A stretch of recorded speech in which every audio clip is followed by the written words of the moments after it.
All right, ladies and gentlemen, good morning. What's up? What's up? Welcome back. Welcome back to another live session. Hope you guys are doing good, feeling well. We got another beautiful day ahead of us here, and we have a lovely stock in GB, which is continuation. Yesterday it was a bit grindy, but today we're in a new price range, and I'm hoping we can see some better opportunities. As usual, if you're tuning in on YouTube, be sure to check out the disclaimer on the screen. Remember that day trading is risky. Remember that a lot of people are having a hard time, so it's best to take it slow, become consistent, experienced before exposing yourself to an extreme amount of risk. Secondly, remember the live streams and recaps are never a reason to try and copy trade. Copy trading is not the way to go, and it's extremely risky. You'll more than likely lose trying to copy trade. Lastly, I do not invest for my subscribers, so be careful of impersonating account and fake accounts. I will never message you first. Okay. With that being said, I'm gonna check out stock GV. I'm hoping this one is strong today. If it is, it's gonna be a fun experience here. So as we know, yesterday this one was in play. We started off in pre-market, which ultimately was really and truly the best move if you ask me. Pre-market around 9 a.m. This thing went from 130 up to 235. Into the open, we did get a move, but the move was a little bit more grindy. So if you're not in early and just holding bigger size, a little bit more tricky to capitalize on the couple of candlesticks that we had into the open. But other than that, it did attempt a move here later into the day. So for the people who might have still been around at about 3:30 p.m. market time yesterday, we had a break of 3, which ended up going up to, I think, 294. What was that? 398, almost $1 a share. I'm not sure if it gave a magic wick or if it did go that high, but I did try to trade this consolidation, and I lost like another $100. And I'm like, yep, that's it right here. This, especially this false breakout candle that we had, which was, I'm looking up, which was right here, right in this area here. So I thought it was a little messy after the breakout. Not sure how clean the breakout was. Maybe some people in the chat room might have gotten it if they're still watching it this one. But yeah, so we went into after hours, and here we are today. So a lot of times a stock on the first day can be pretty slow and tricky, and then the second day very smooth, and then sometimes vice versa, right? But being that this one was a little slower yesterday, hoping that today we can see a more consistent and strong uptrend. Honestly, this is like my only stock I'm really watching at. There are some penny stocks in PSTV and AGMH. AGMH up 85%, PSTV up 56%. Those stocks are at 54 cents and 19 cents. But the penny stocks haven't really been doing anything for a while now. So I'm not really going to put much focus there unless that happens to be where the momentum is. Seems like the momentum has been above $1, above 2, and so forth and so forth. So GV is in prime price range here, and on our daily charts, yesterday we did map out a couple of levels. In terms of the vicinity that we're in, 664 is the most obvious level I've had on the daily. I can revisit the chart again and take another look. And there's another high point at 885 going back to May of 2024. So if it does get going, hopefully we can see a push around $9. That would be nice. And pre-market highs are at 715. Low of the entire pullback here down at 583. So it's been a real big range here as of the last, hour and a half. That could be a good thing into the open if we have a pretty big range, especially if we're seeing clean dips. that can provide an opportunity for us to be in properly at the lows, and then of course, selling into a push, especially if it really starts to give a good uptrend. That could always be a good sign. For those of you tuning in on YouTube, good morning, good morning. What's up, what's up? Hit that thumbs up as you're tuning in. Hit that thumbs up. I do apologize for those of you on YouTube, but the ads are back. The ads are only back because we had this goal of 300 likes. We didn't really get there, but we do appreciate the 120 people who are hitting the thumbs up. No, no, no, no. Oh, what's going on? No, no, no, no, no. No, please do not shut off. Why? Oh my God. Okay. Am I good? What's that? The last time everything went black, the computer just shut off. Okay. Jeez. It's 9:25. That'd have been a disaster, man. Giving me flashback of the last time. Last time everything went black, my computer, everything just went off midstream. Okay, I'm good. Good to go. I tell you. See, there's risk, right? Imagine if I'm in a trade like 30,000 size or something. You can come back 2 minutes later or on your phone trying to sell, and God forbid if it's going down, right? Just like that, you're down like 15, 20,000 for nothing. That's the risk. Trading is risky. Trading is risky. But anyhow, for the game plan, right? We understand the risks. We accept the risks fully. Always. The game plan today. I've been red like 3 or 4 days straight here, which hasn't been good. The last 3 days, I felt I traded pretty well, but the momentum a little slow, and the little bit of front side opportunities that we did get, I didn't really get my hands on it properly. Sometimes I'm in with smaller size in the breakout, not really getting to maximize, and then other times the breakout either a bit grindy or just tricky to fully capture. So I think for today the plan will remain the same for the most part, which is to start slow. It's really a matter of us just seeing something strong and steady.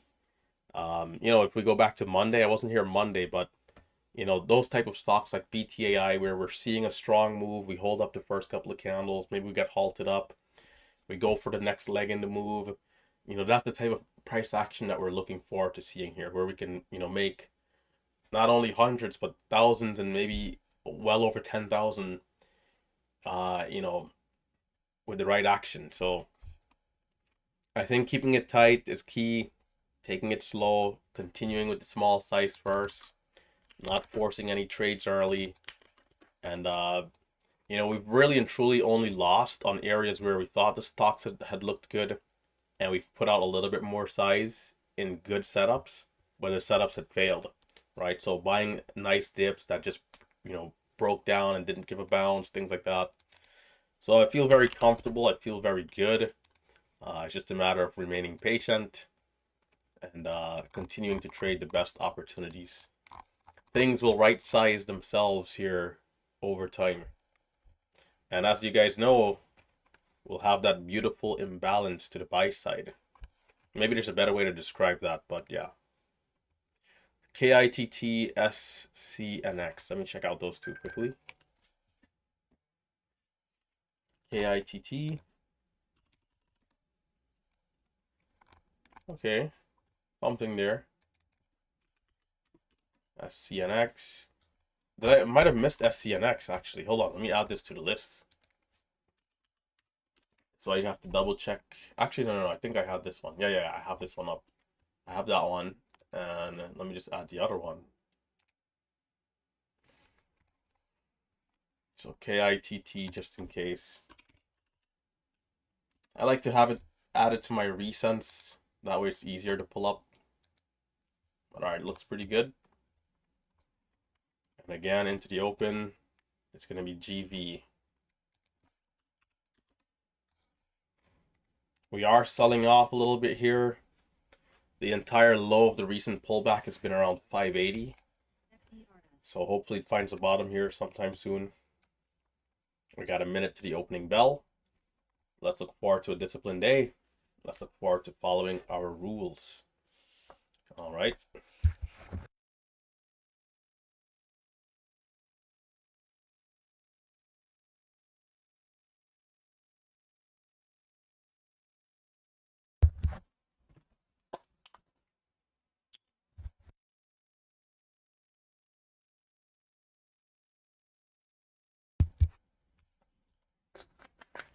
Small size for me to start here. Once again, for those of you tuning in on YouTube, be sure to hit that thumbs up. The Twitch stream to the depths and the Facebook stream might be in the depths here as well. 10 seconds to the opening bell. We had a low of 599.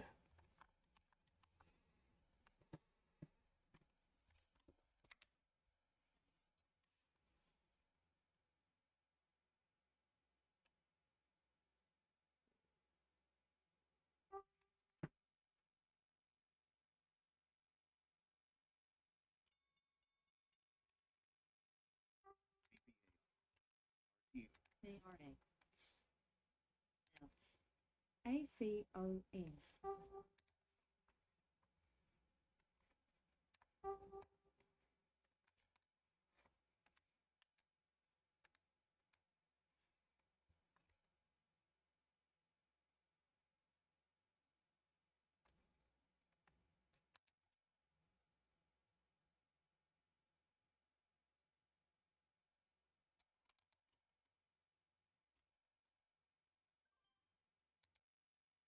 And that's a monstrous fill right there, but okay. So we had a low there, 85. SCNX, we'll see. High 50.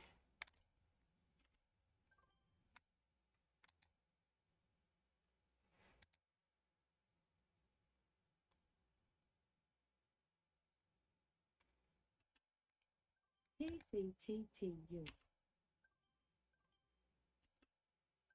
SCNX is moving. But the key is, will it hold up its key levels? Oh, it's a big drop off here. Can we see a bounce on the dip? It has a massive range.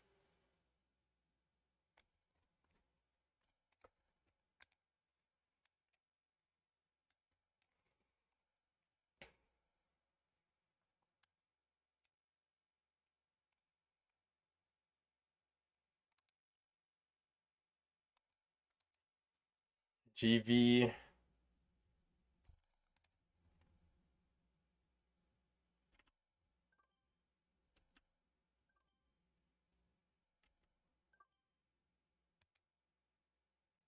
You gotta watch out for the fills on the ask on GV.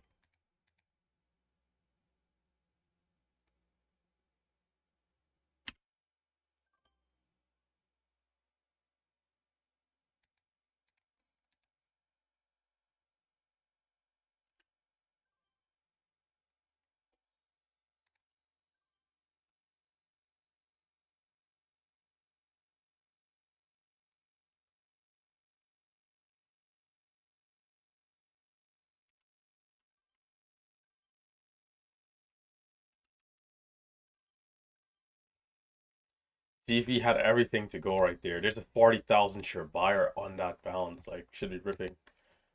So it's fighting. This one is fighting, but definitely got to be careful of the range here.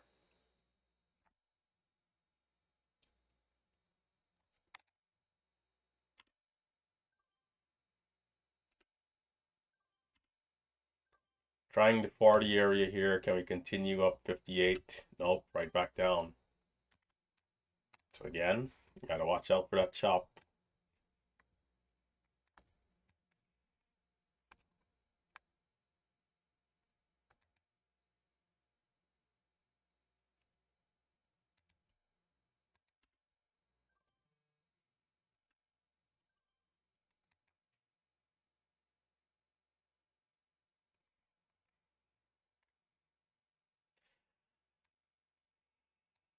It's early. SCNX. Let's see how this one does.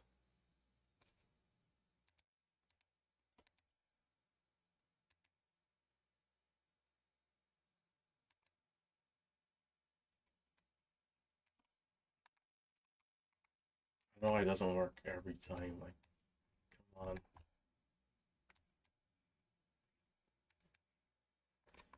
Yeah, dragging the name to the other screen should, be automatic here. But anyhow, we got a high of 58, coming down a bit here. There's 20. It's coming down all the way to 03.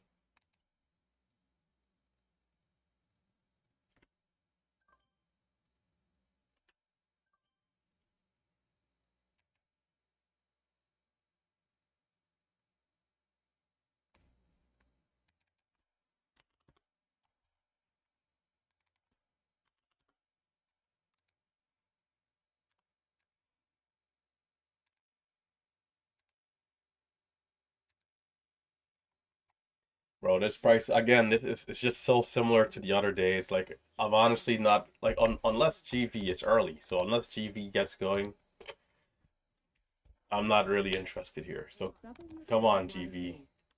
Talk to us nicely.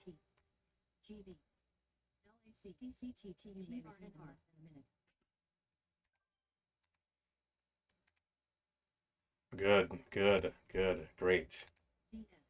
Exactly what we need to be seeing. Exactly what we want to see.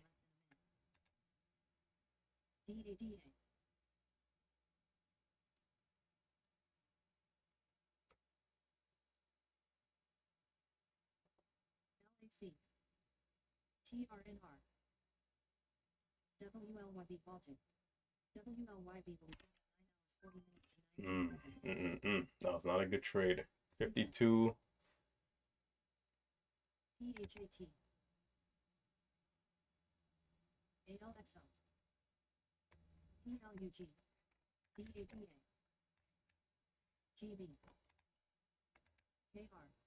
PCTTU.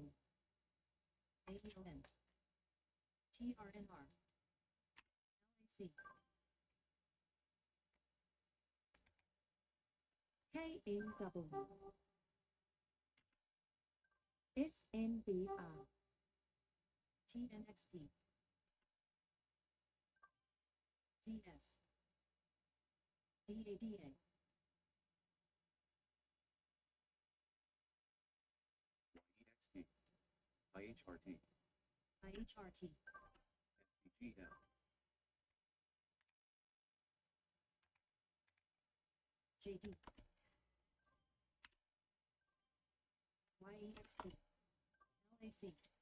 Okay. Are we coming back down? Lows of 27 there. Why do I got the wrong stock on the screen here? GV.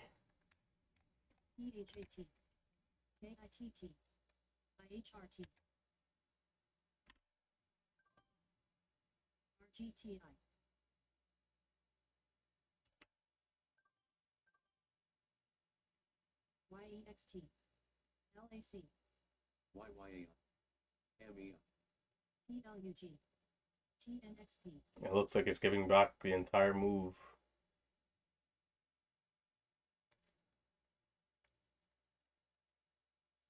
Will we hold up these last levels here?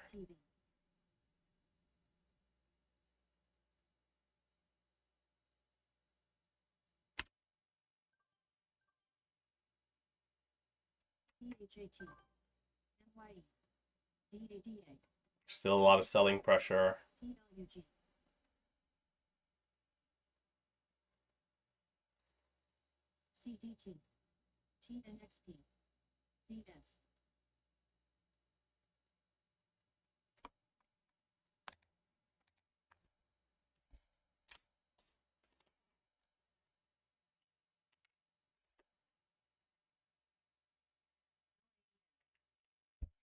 It looks like it's failing miserably. So small move over the highs and then to the depths.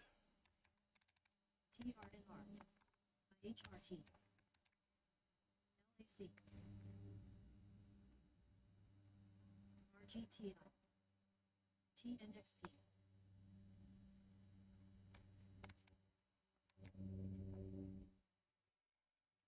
NTLA. NYE. LAES. CDT. Candle has 40 seconds on 5. WLYB may resume in less than a minute. ACON may resume in less than a minute. RTTI. TNXP.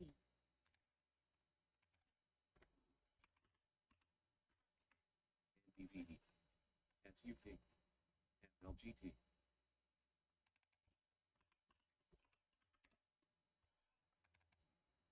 CDT. AC.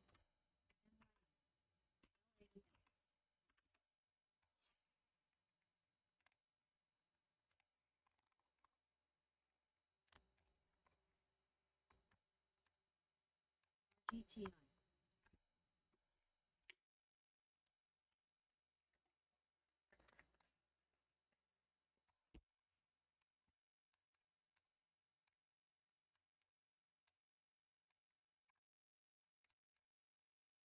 WLYB.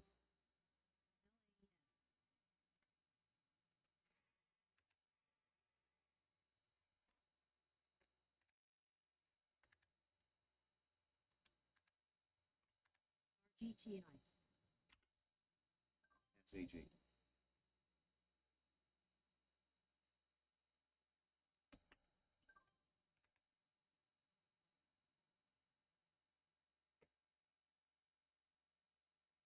PSTV is interesting over if it gets over the highs here. CDT.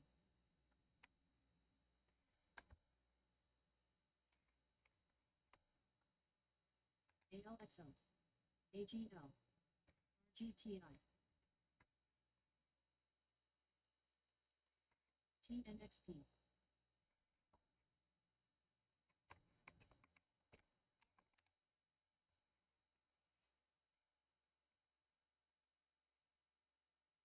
LAES. WHLR. CDT.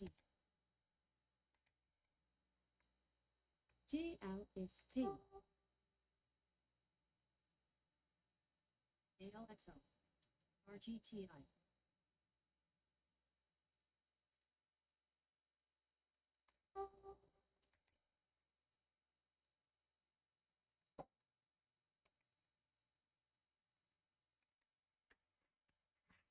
GLST halted. GLST will resume at 9 hours 46 minutes and 37 seconds.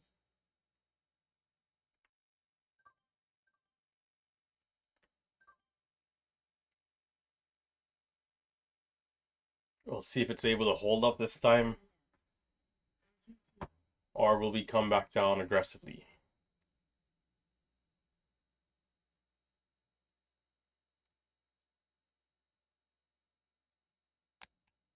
AC.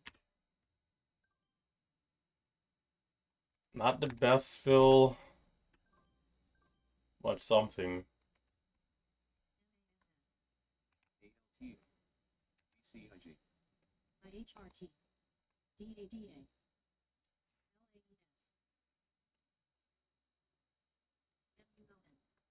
AGL. CDT.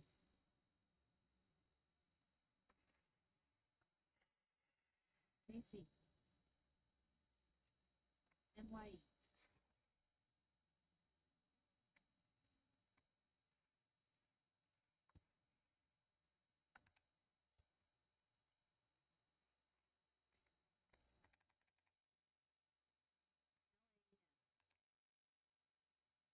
CRS.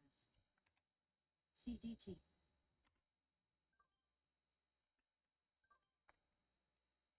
RGTI. It needs to get over 70 if it's gonna go and hold above 70.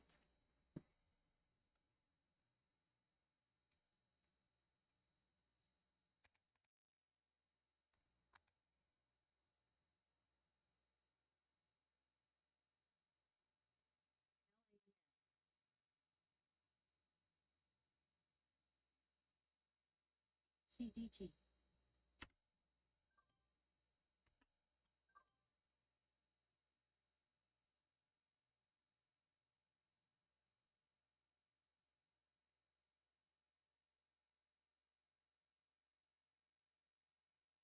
GT.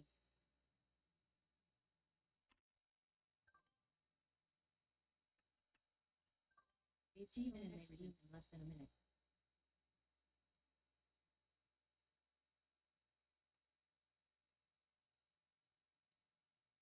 CDT.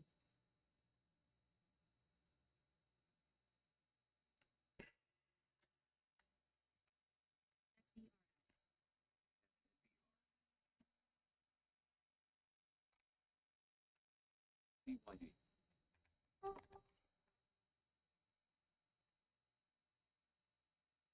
TNXP.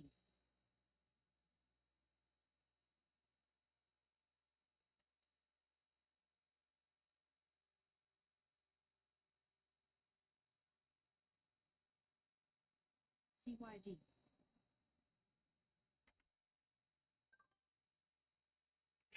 Bro, LAES.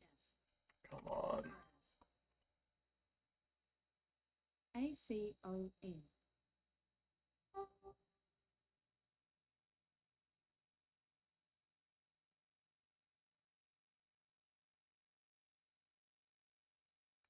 SNCX. CNX rather. TNXP. AC. AQST. LAES. ACON.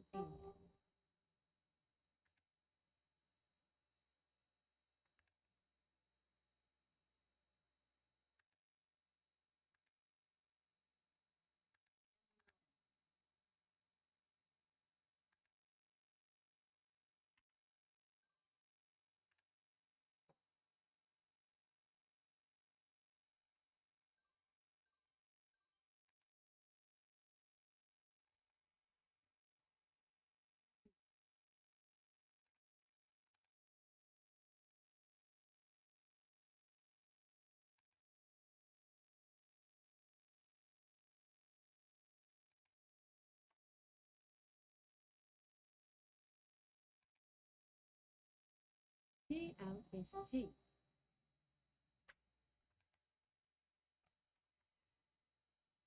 SHOT. STIM.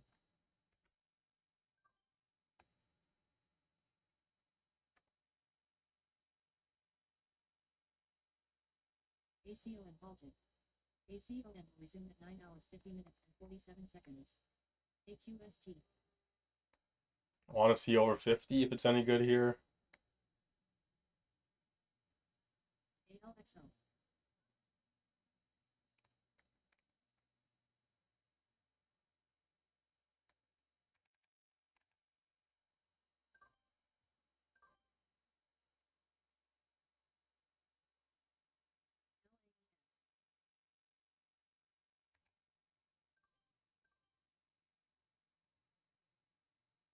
FLB.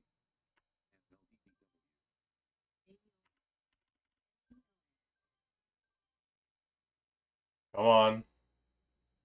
Fly. Okay, maybe not. ALXO.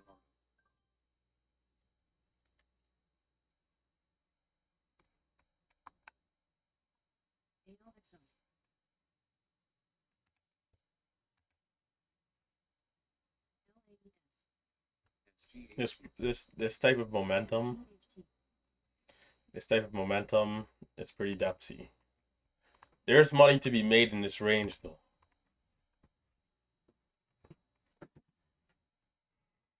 Kind of took a little too long to like, you know, get a better gauge of it, but if it keeps going like this, we can see something. And then there's still a chance that it could break out.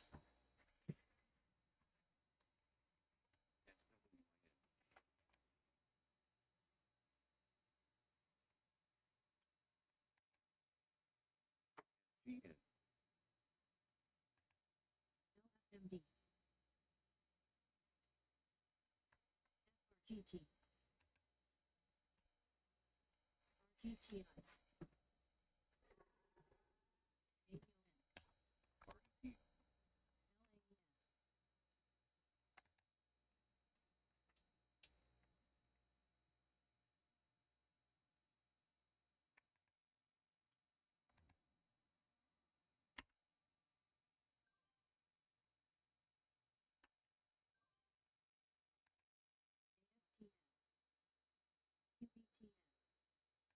GT.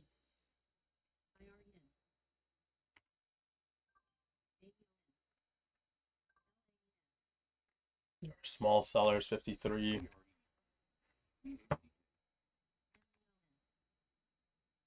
ARBB.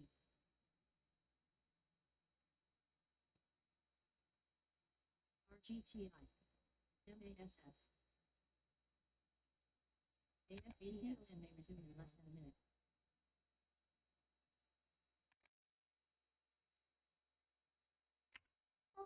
AVON. Bro, we just need this thing to erupt, and that's all it's gonna take. If this erupts, that's it. It's game on. ARBB. EACK. MASS.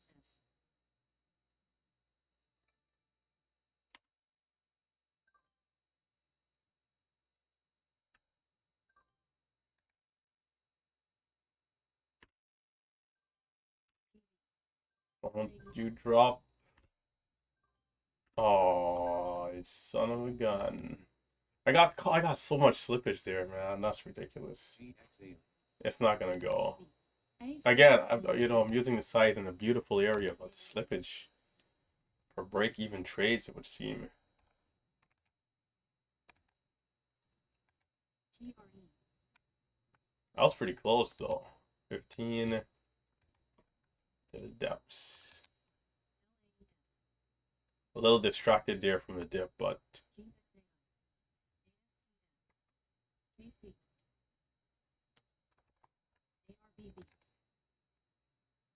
ACON. bro, no. It said I'm out at 50? Oh my gosh, wow. I thought I sold 67.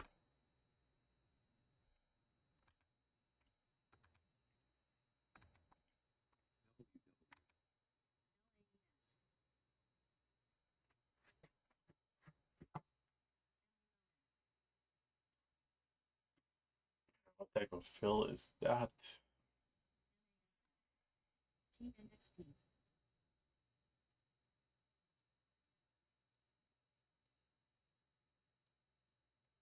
ACON halted. ACON will resume at 9 hours 56 minutes and 18 seconds.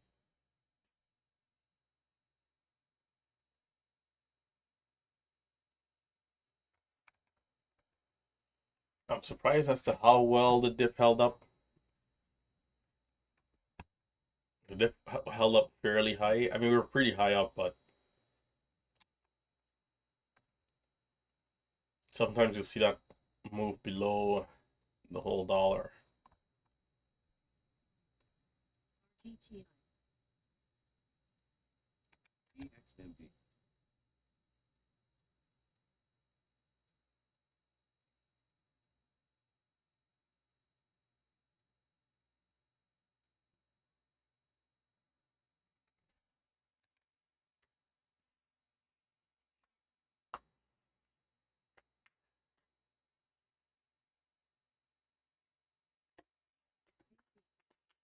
The penny stock AGMH has moved up a little bit.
ATER. AGMH at 27 cents. It's a good breakout, 24 to 27. Pretty good.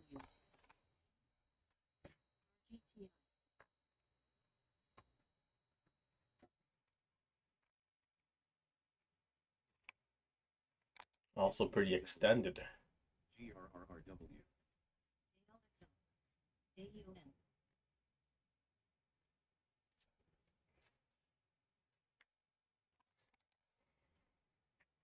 SPPL. THM. ALXO. RGTI.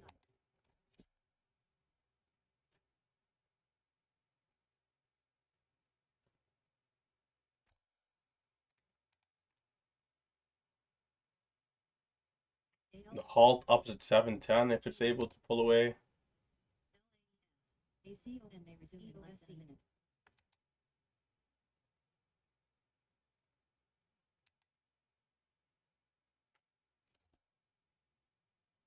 GTI.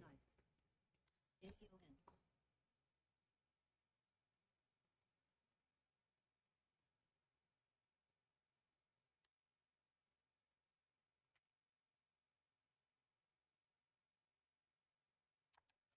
Definitely a battle here.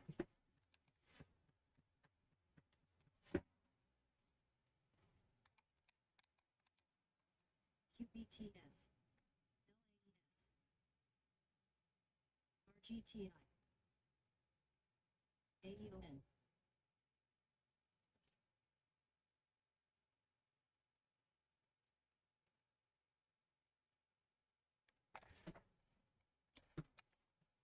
ACON. GB.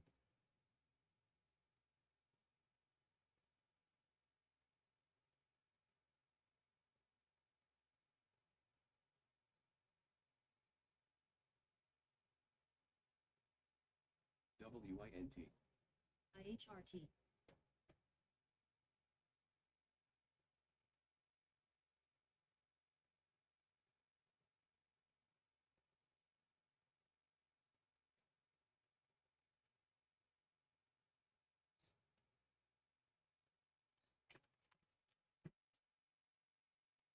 ACON.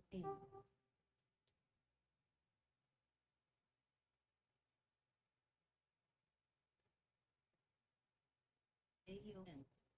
GB.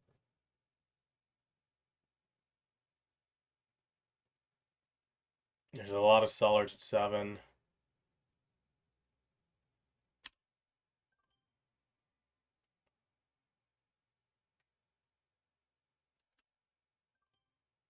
I don't even know if I got a good fill on that.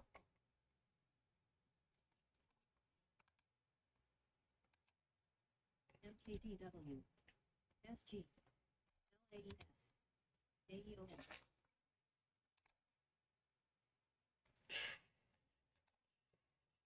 Oh.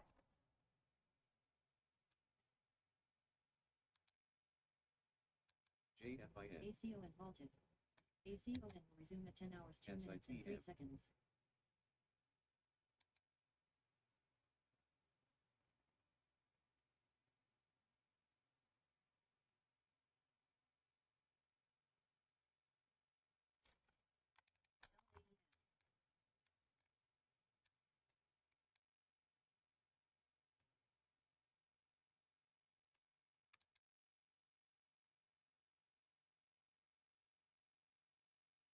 MKDW. SG.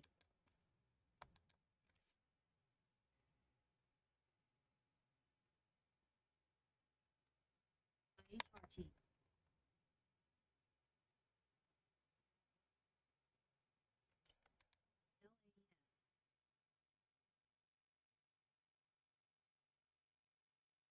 It's a pretty easy one to get caught in there.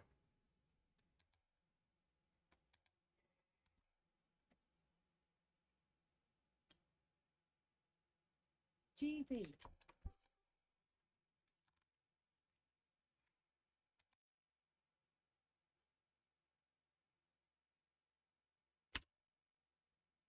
TCBP.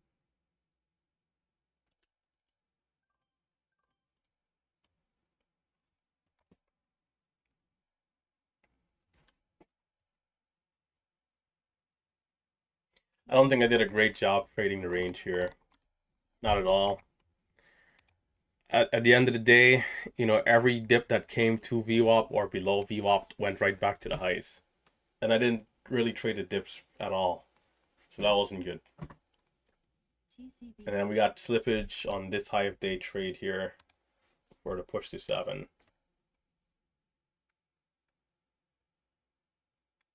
GB halted. GB will resume at 10 hours 4 minutes and 6 seconds.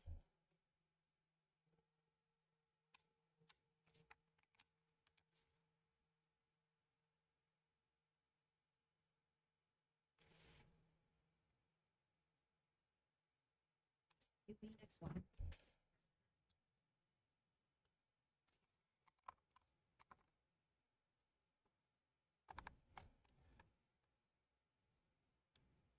TNXP.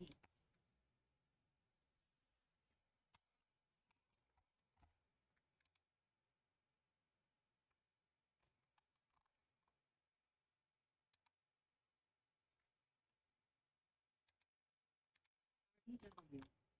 HOD. IREN. ARBB. BKTX.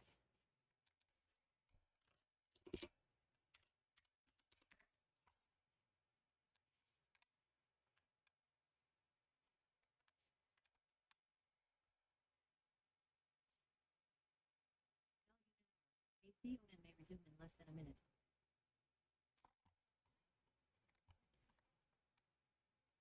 TNXP. RDW.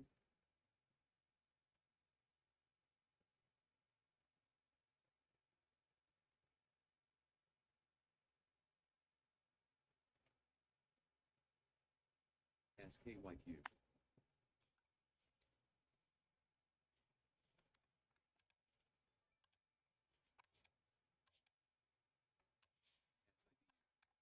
HWH.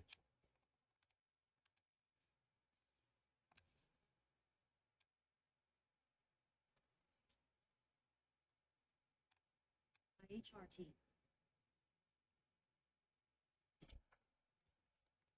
WLGS. ACON. SCNX is above VWAP, but doesn't really look like much yet.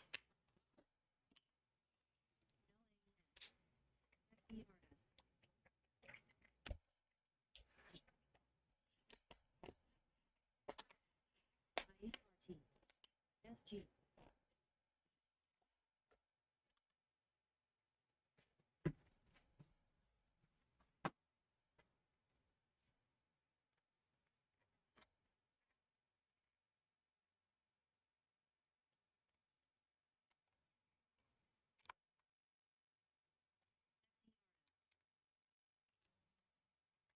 AGMH. 27 cents. SG. ARBB.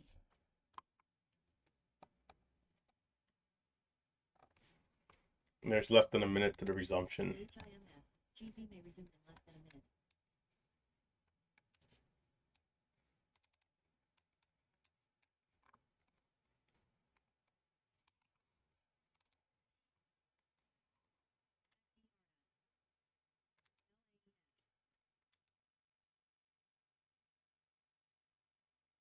ASNX.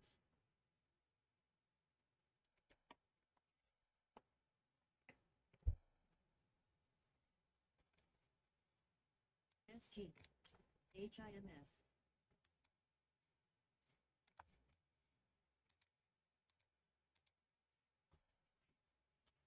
Got 93. Let's see what it does. SERS.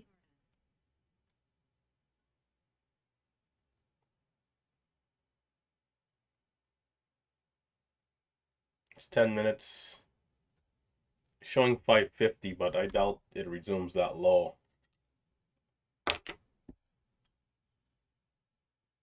ALXO.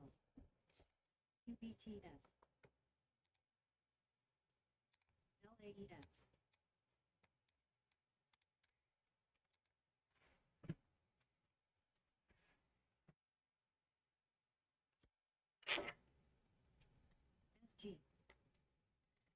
XERS.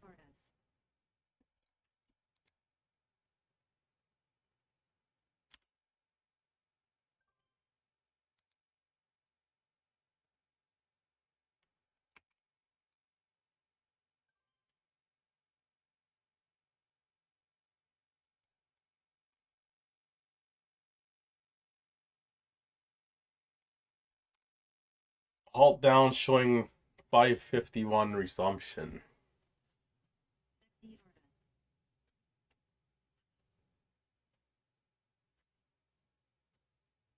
XERS.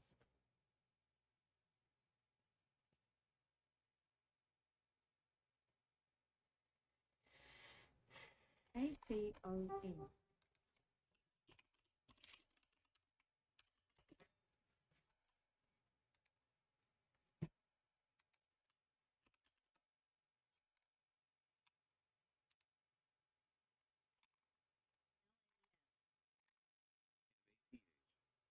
BACK. HRT. ASTS.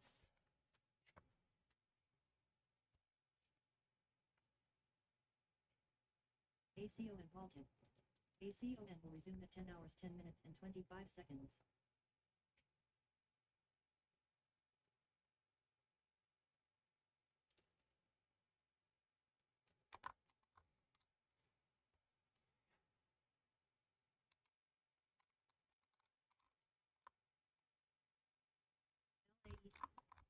LAES. ASTS. QBTS.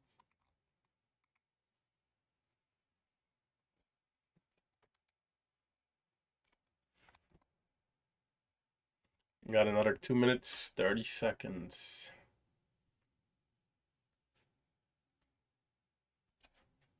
AI. CSA. DW. LAES.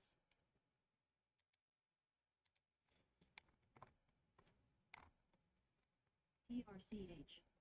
ASTS. ERS.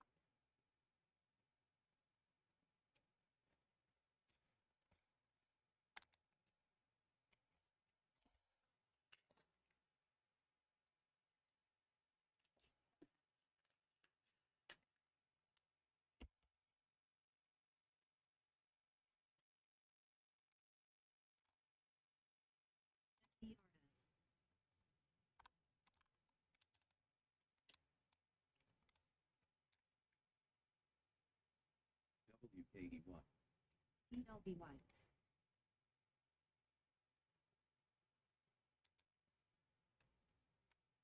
ASTS.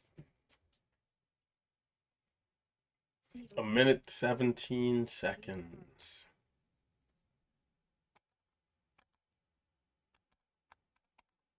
XERS. LAES.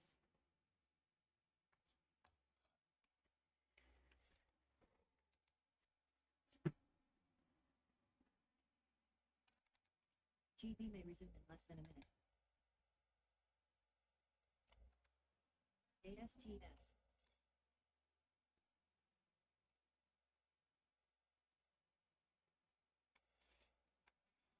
BG. XERS. LAES. LUNRW. 30 seconds. STN. SATL.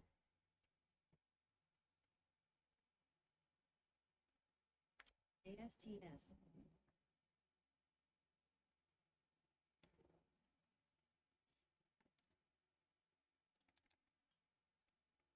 SG. BG.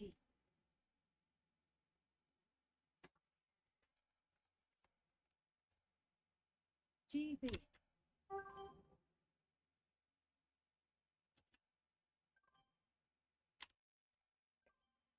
I hope I got it. No, I did not get a decent fill. That sucks. XERS. AEON. You'd like to see at least 80 though. ACON may resume in less than a minute. SWTX. AMPY.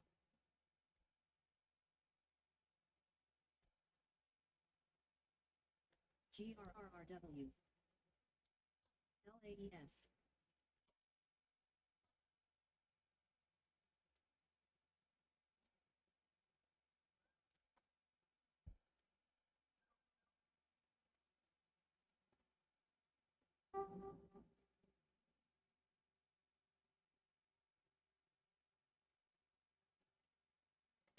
$75 high. Better than nothing.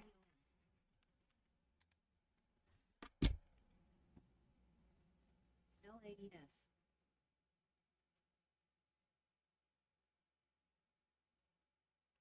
AGMH pulling back.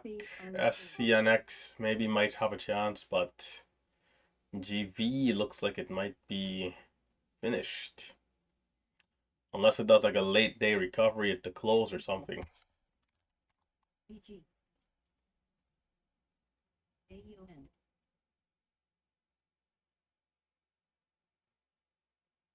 LAES.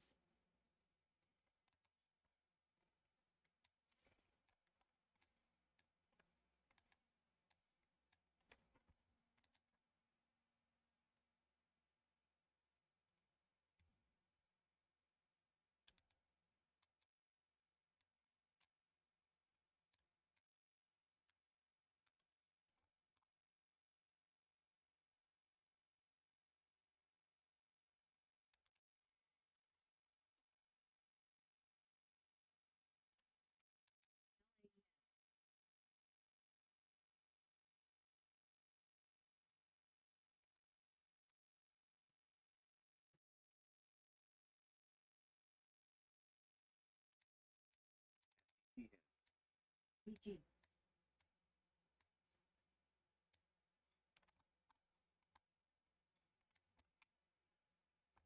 XERS.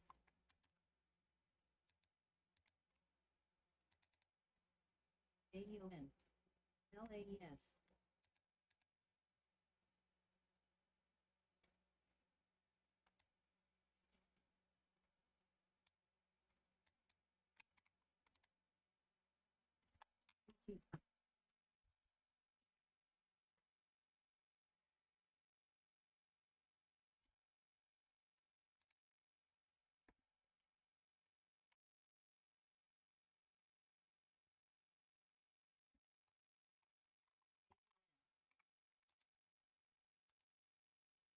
We're gonna need to see a break of 40.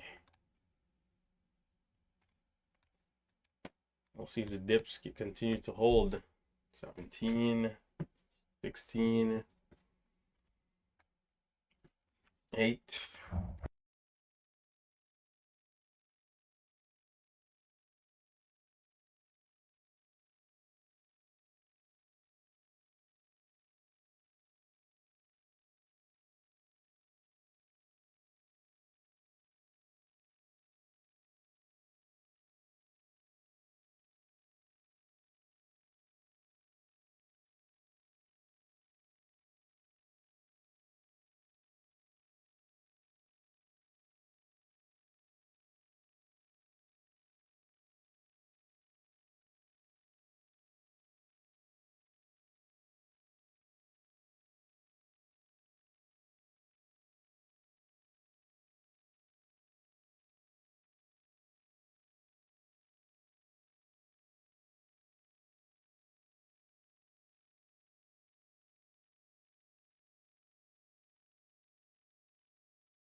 Mic is muted. Crap. Jeez.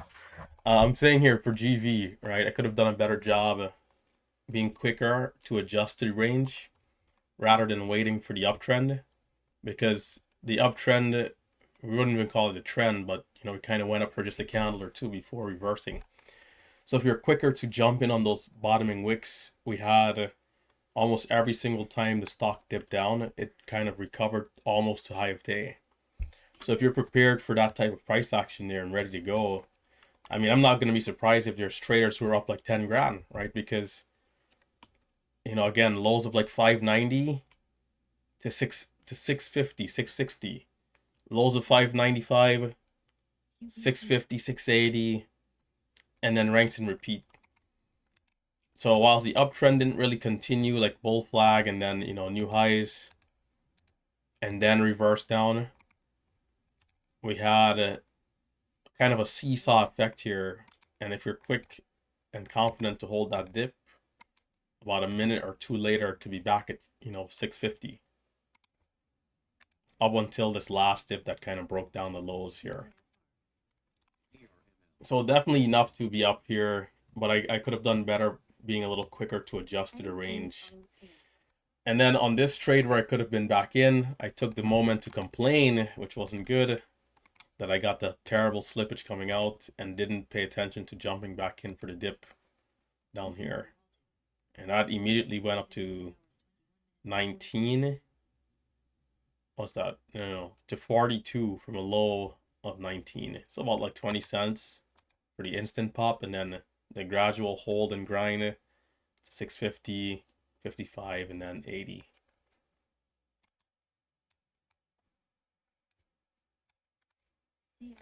So if I see someone up 10 grand, 15 grand, I wouldn't be surprised. Like, there's still that type of, that side of things, right? Sometimes for some people might think it's like a mystery, but it's not a mystery. But you got to be equipped for that type of price action and ready to go in case that's what it is.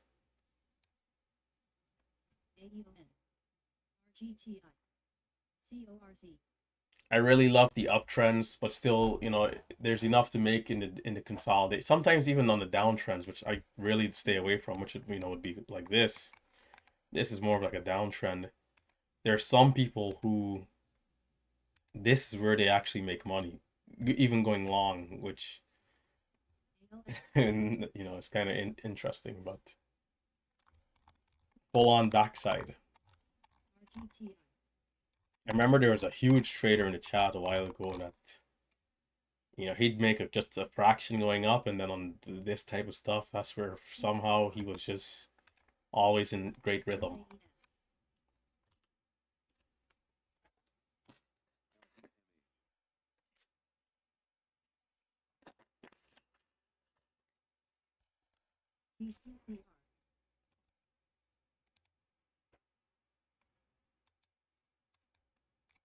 ORN.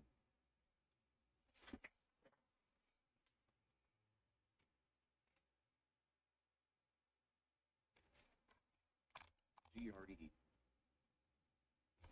How's the SPY?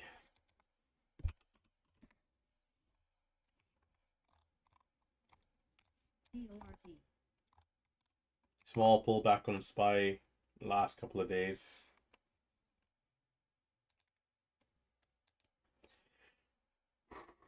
TNXP did move up, but not really a ton on that one for me. And then you have SCNX coming down here with some more volume. DCTH.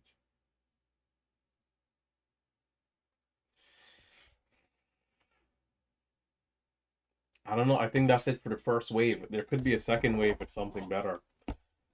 I mean, for those of you going till 4, it's definitely still early, but again, I think the stock of the day, GV so far, everything else a little slow. We did have AGMH if you're into the penny stocks, but I didn't look at the price action there at all, so I'm not sure. AGMH. I took one trade somewhere. I don't even know where it was, but yeah, I didn't really get to see the price action here, but this one did give an uptrend. So from 20 cents, 19 cents to a high of 28 cents. Which honestly, if the fills are decent and the price action was smooth, could have been very solid. KITT. But opportunities costs, as we know.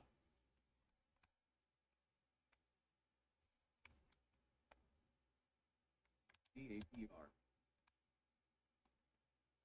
ACON may resume in less than a minute.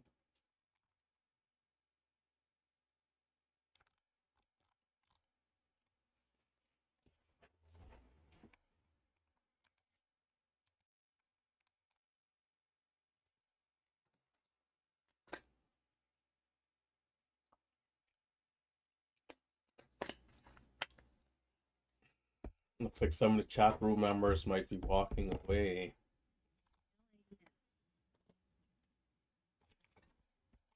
NBIS. MSTR.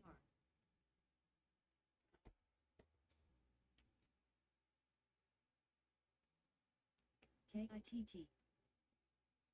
Let's see. Alerts. NUP. ACON.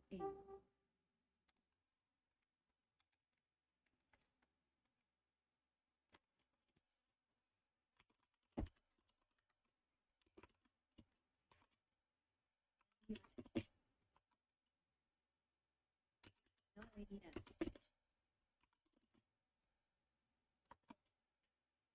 KITT.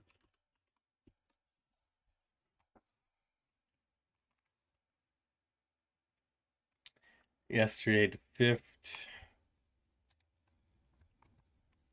Let's see. I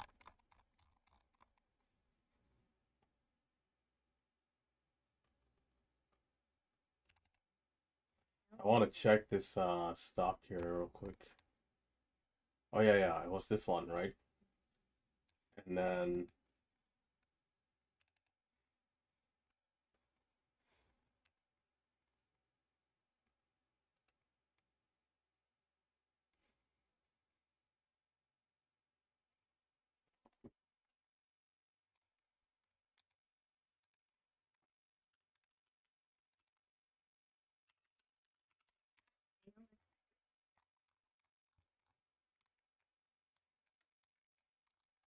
LAES.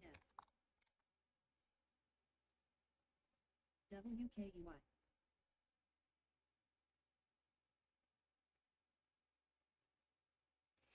bear flag breakout into a bull flag, not bad.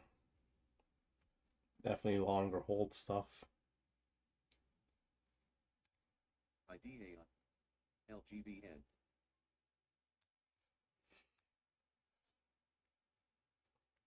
3-bar play here, WINT.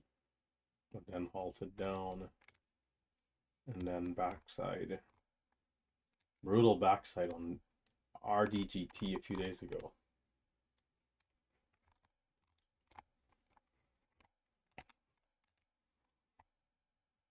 TLSA.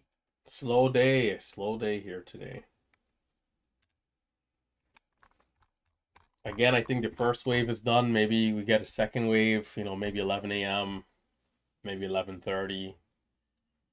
Sometimes you got to move around noon, 2 p.m., maybe, power hour into the close.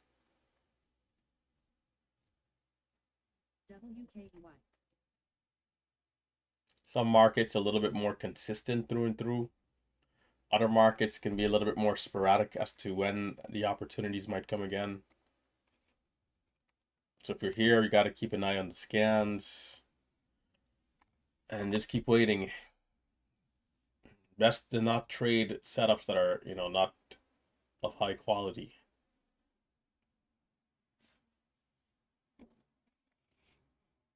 Right now, I see nothing to trade, so like I'm seeing not anything at all.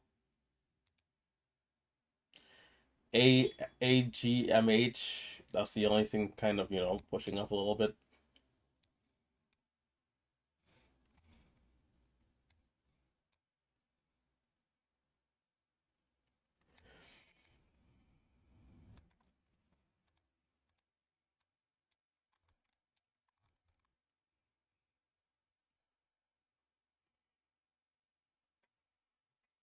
I don't know if I'll trade this one, but I'll keep an eye on the tape just in case it starts to look decent if I see anything that I like.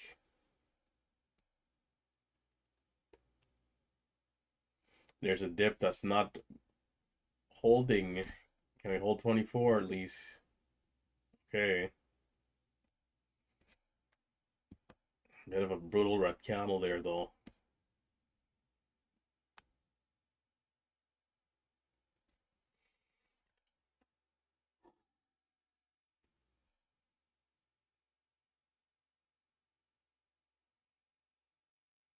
Brutal red candle there. 5 minute chart still holding up though, so there's another 3-4 minutes in this 5 minute candle, which is enough time to recover.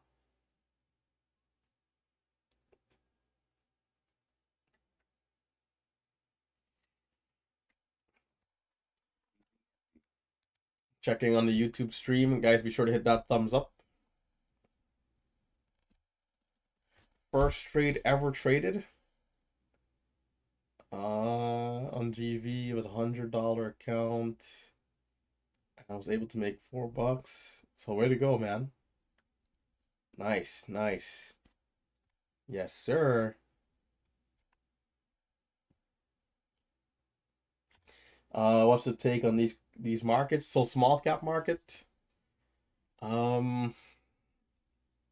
I mean, in terms of the hottest days I've ever seen versus like a day like today, maybe like a 4 out of 10, 3 out of 10 maybe. But I've seen slower. There's been a stretch. Granted, this was like earlier when I was, earlier in my career, and then volume was not the same as how volume was before the pandemic. The people who've been around since then will be able to tell you that the volume now is like 10x, 50x, like 50x really. Back in those days, 1 million share, I remember like 500,000 shares of volume was like way more than enough to start trading like what we would consider today a hot stock.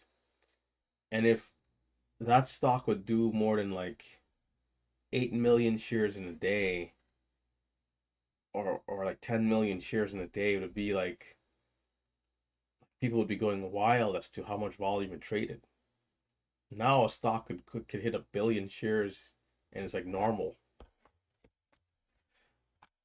So it is, I guess there's a difference in if you want to compare it to like that older type of market. But back then there's a period of 3 weeks where I came here every day and saw nothing.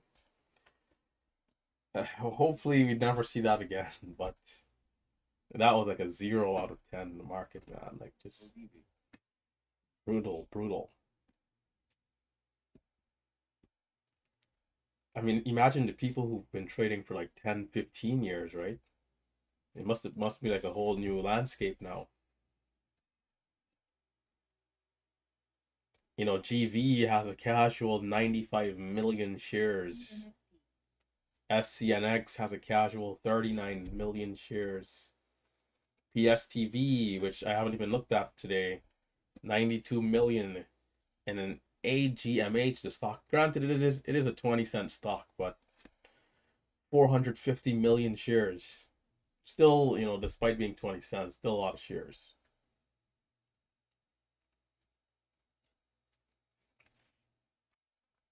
So as mentioned on a stock like GV, if we're to be a little quicker to adjust to this bigger range here and buy, give the bounces a little bit more time, we could have done pretty good here.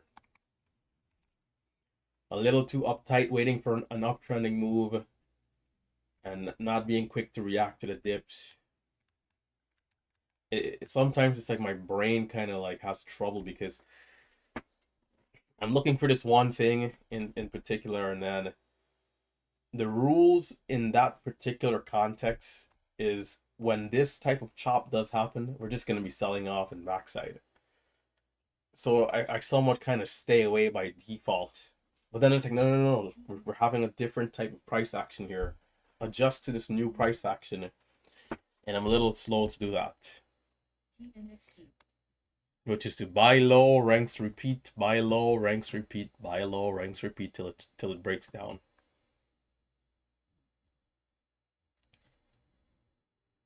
If you're ultra aggressive here, you could have gotten caught and hauled down. Or not even ultra aggressive, but just being aggressive towards the lows again.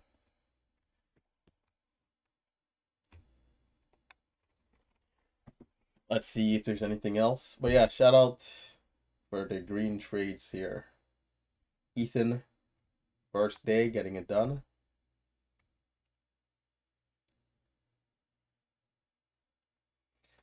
Are Save and Crispy part of the team? Yeah, those guys are part of the team house.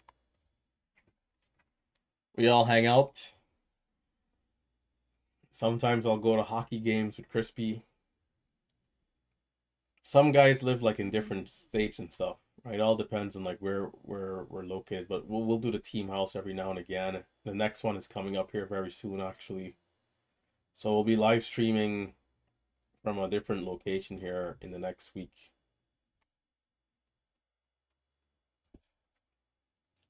Some people are in Canada, some people are in California, some people are in Texas, some people are in Nevada. I mean, really and truly, we have traders everywhere, right? Some in Massachusetts. TNXT. There's a couple of people actually in Brooklyn and Queens that I spoke to doing like the verification for like the blue checks. So we gave out some blue checks like just for people who've made over 25K and has been consistently doing well. A couple of people were like in Coney Island and stuff like this, like local area, right? Um, Someone else was from Queens. Someone was from Trenton, New Jersey. So these are people who are like in the chat room. So it's like for sure when we do this seminar and this hangout in the summer, we're gonna more than likely have a ton of people hanging out.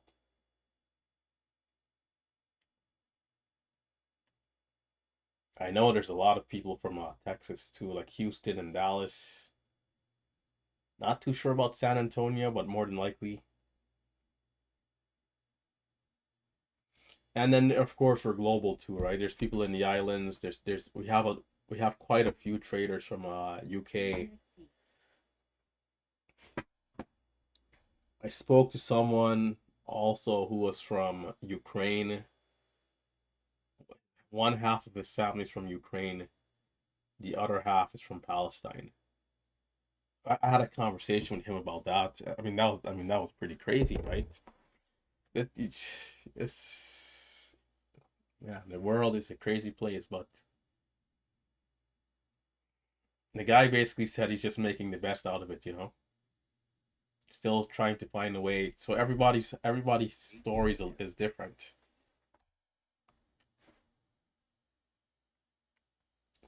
There's Minnesota in the building, Dominican. TNXP again. I did look at it already. It's not my cup of tea. Or okay, maybe it is. This is a good consolidation and breakout there.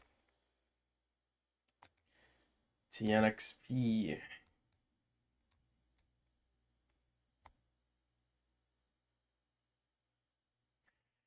The thing is with this type of stock is, you know, for me, is it obvious? And I say that as in, are we just seeing random sporadic moves, or is this something that people are watching as a collective for good opportunities? The volume has been about 60,000, 50,000 per candlestick on the 1 minute. Granted, it is a $14 stock. SPVN.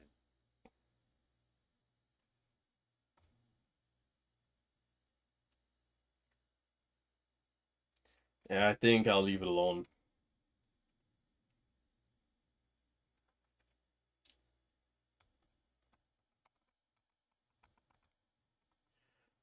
You know, I've always been a firm believer in not just doing success stories, but also doing stories of people who are struggling. Because at the end of the day, you know, I think hearing the perspective of others who are going through a hard time can also be beneficial. Of course, you need success stories, right? For people who've made it to maybe pick up a little bit on what they did to get to the other side. But I think struggling stories can also help inspire people too, because there's a lot of people who are pushing through some tough times and tough things and still finding a way to be consistent, in terms of showing up and learning.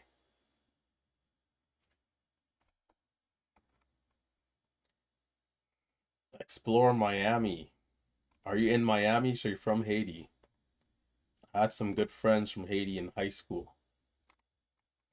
I watched a documentary on Haiti recently, man. It looks like it's a little rough over there right now. I don't want to get into talking too much about like anything, because the way how this stuff works on YouTube, if you start talking about like geopolitical things and politics and especially like religions, these like touchier subjects where people might be very opinionated, it gets kind of choppy in the chat.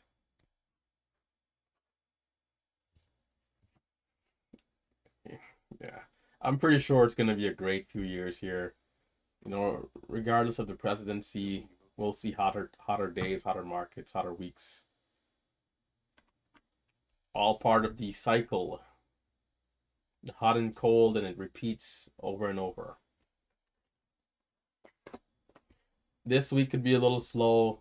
You could just be managing and getting by, keeping it tight if you're red, or if you're green, you're getting something. But next week could be so hot it changes the entire, temperature of the month, for example. So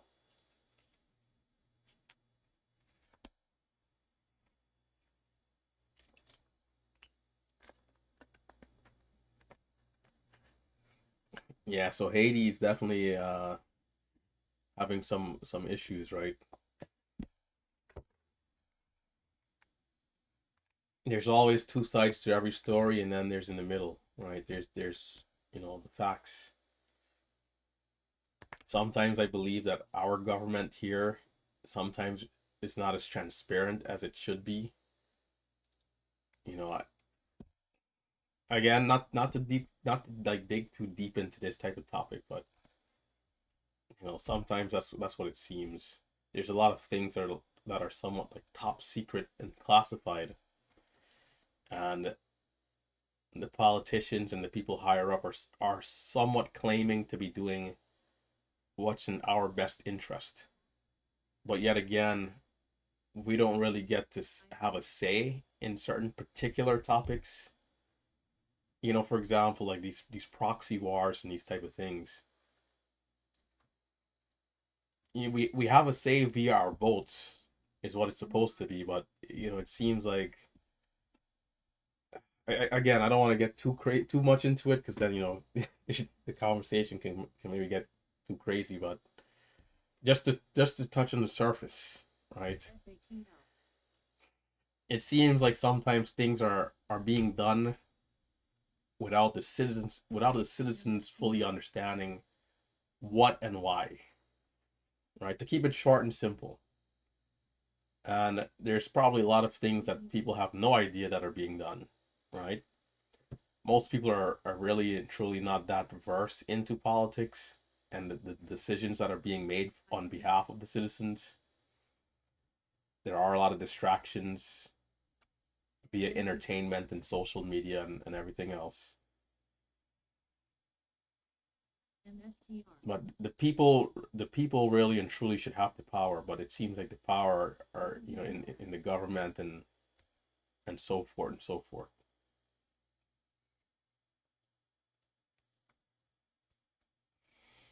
When you hear, and the reason I'm saying this is because when you hear about the amount of money it would take to end homelessness and hunger and these type of things, the money is a very small amount compared to the money that is being generated by the country. But yet these things are still pretty rampant, right? So when you see something like that, it's just a little too direct for me to say everything is being done well and properly. And definitely, they say this is the best country. I'm here, and so you know I think trying to support the country is a good thing, but also having more transparency can't hurt, right? Between the government and the people.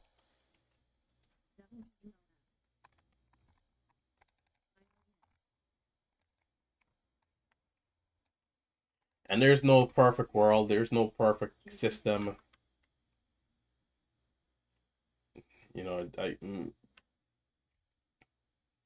sometimes you wonder if maybe this is how it needs to be for things to work well. And I say that not in every aspect of how things are going right now, but in some aspects.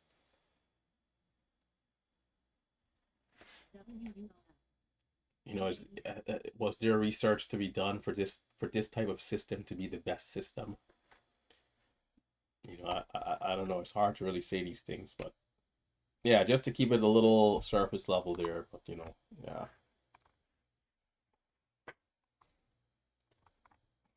everywhere has its own problems. Nowhere's perfect.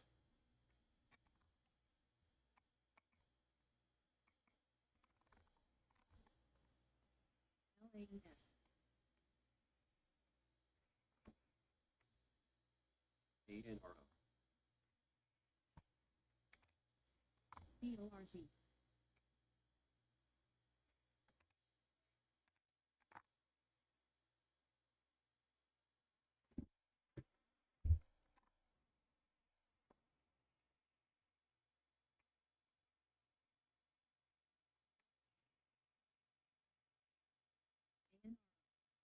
BBA. LAES.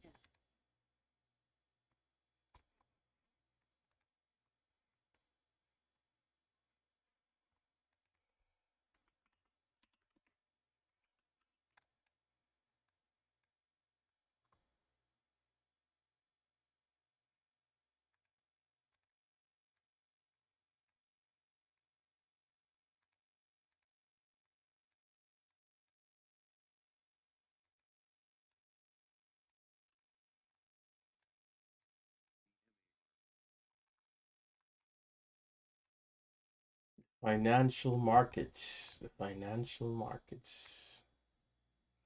When I get to be 80 years old, 70 years old, what price are we going to be in SPY? We're probably going to have another major crash by then.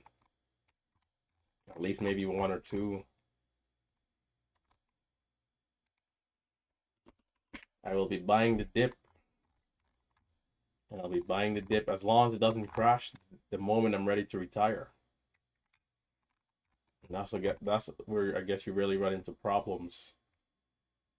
Because if you're ready to take out your cash and then you have to wait another 5-10 years.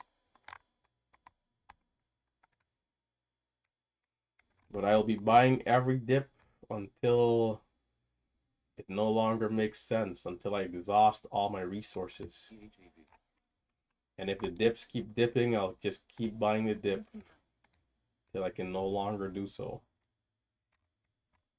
That's my plan. And I'm saying that in the context of the overall market and strong companies that are selling off.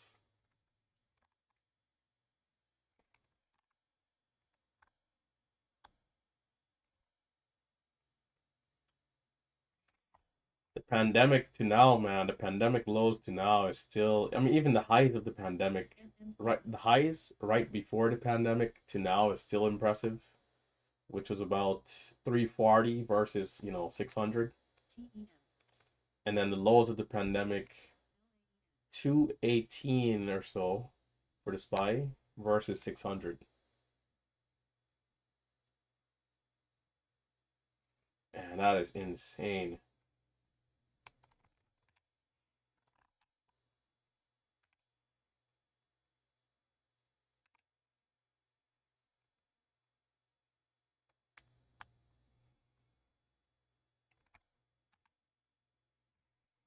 Somewhere around the 200%.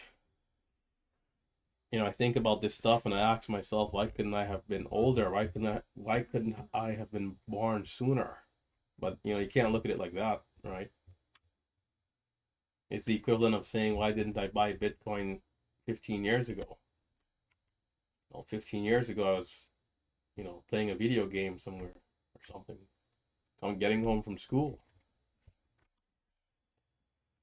So whenever these events repeats themselves,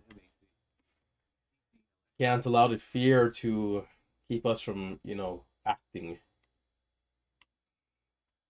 What if we go from like 600 down to 300 or 600 down to 400?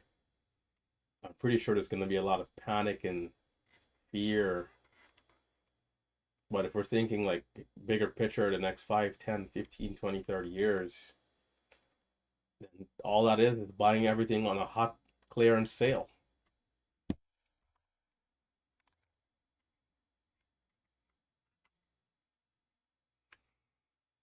On a hot discount. GTI.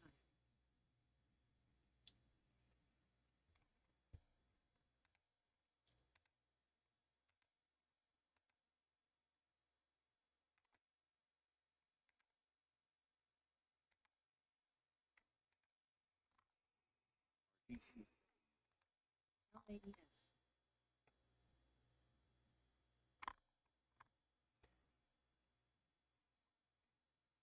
AEON, big drop off. GTI. For small cap, Matt, if we're talking small caps, I do prefer breakouts. But also, I mean, the dips are just as good. I've started off as a breakout trader, so I guess I'm just a little bit more comfortable buying breakouts. But I think we take the appropriate dips when it makes sense, especially when we're locked in. You can get some really nice dip trades that can resolve very well. And it's a little easier to hold dip trades when you get into where you believe the support is and it confirms that it's support and you get a good fill. It makes it easy to hold a dip trade versus a breakout trade. We're usually not going to hold that long. Even when it gives the resolution quickly, we're usually taking profits immediately. So I believe the dip trades do allow for a longer hold time depending on if you're in nicely and close to the support. Every trade that I take that's a dip that I sell early is because I get a higher fill, fairly higher than where I would want it to be in, and it makes me a little uncomfortable because my risk is then increased in the trade. If I'm trying to buy at 5 and I'm maybe in at 5.13, let's say I'm in 13 cents higher than where I would want to be in, I still have to account for slippage if the stock breaks down to like 490, 495, especially if I was initially looking at a 10-cent stop or so. Let's just say I'm looking for a 10-cent stop and I'm long. I'm trying to buy at 5, but I'm long at 5.13. Well, I'm in 13 cents higher. The same place I'd have been looking to exit is now 23 cents away if the stock is to break down. And so it increases my risk significantly if the stock is to fail, right? So things like that definitely can like alter your trades a little bit and also alter your hold time and your decision making. And so something that is key though is your reward in the trade. If we're looking for the stock to go to $6, then okay, 10 cents higher fill means nothing. But if we're looking for the stock to go to 5.20 and I'm in at 5.13, now I'm only looking at a 7-cent gain potentially, and the downside risk is greater, right? So it's like I'll probably just sell break even or small loss. And a lot of times that happens, and the stock does give the resolution.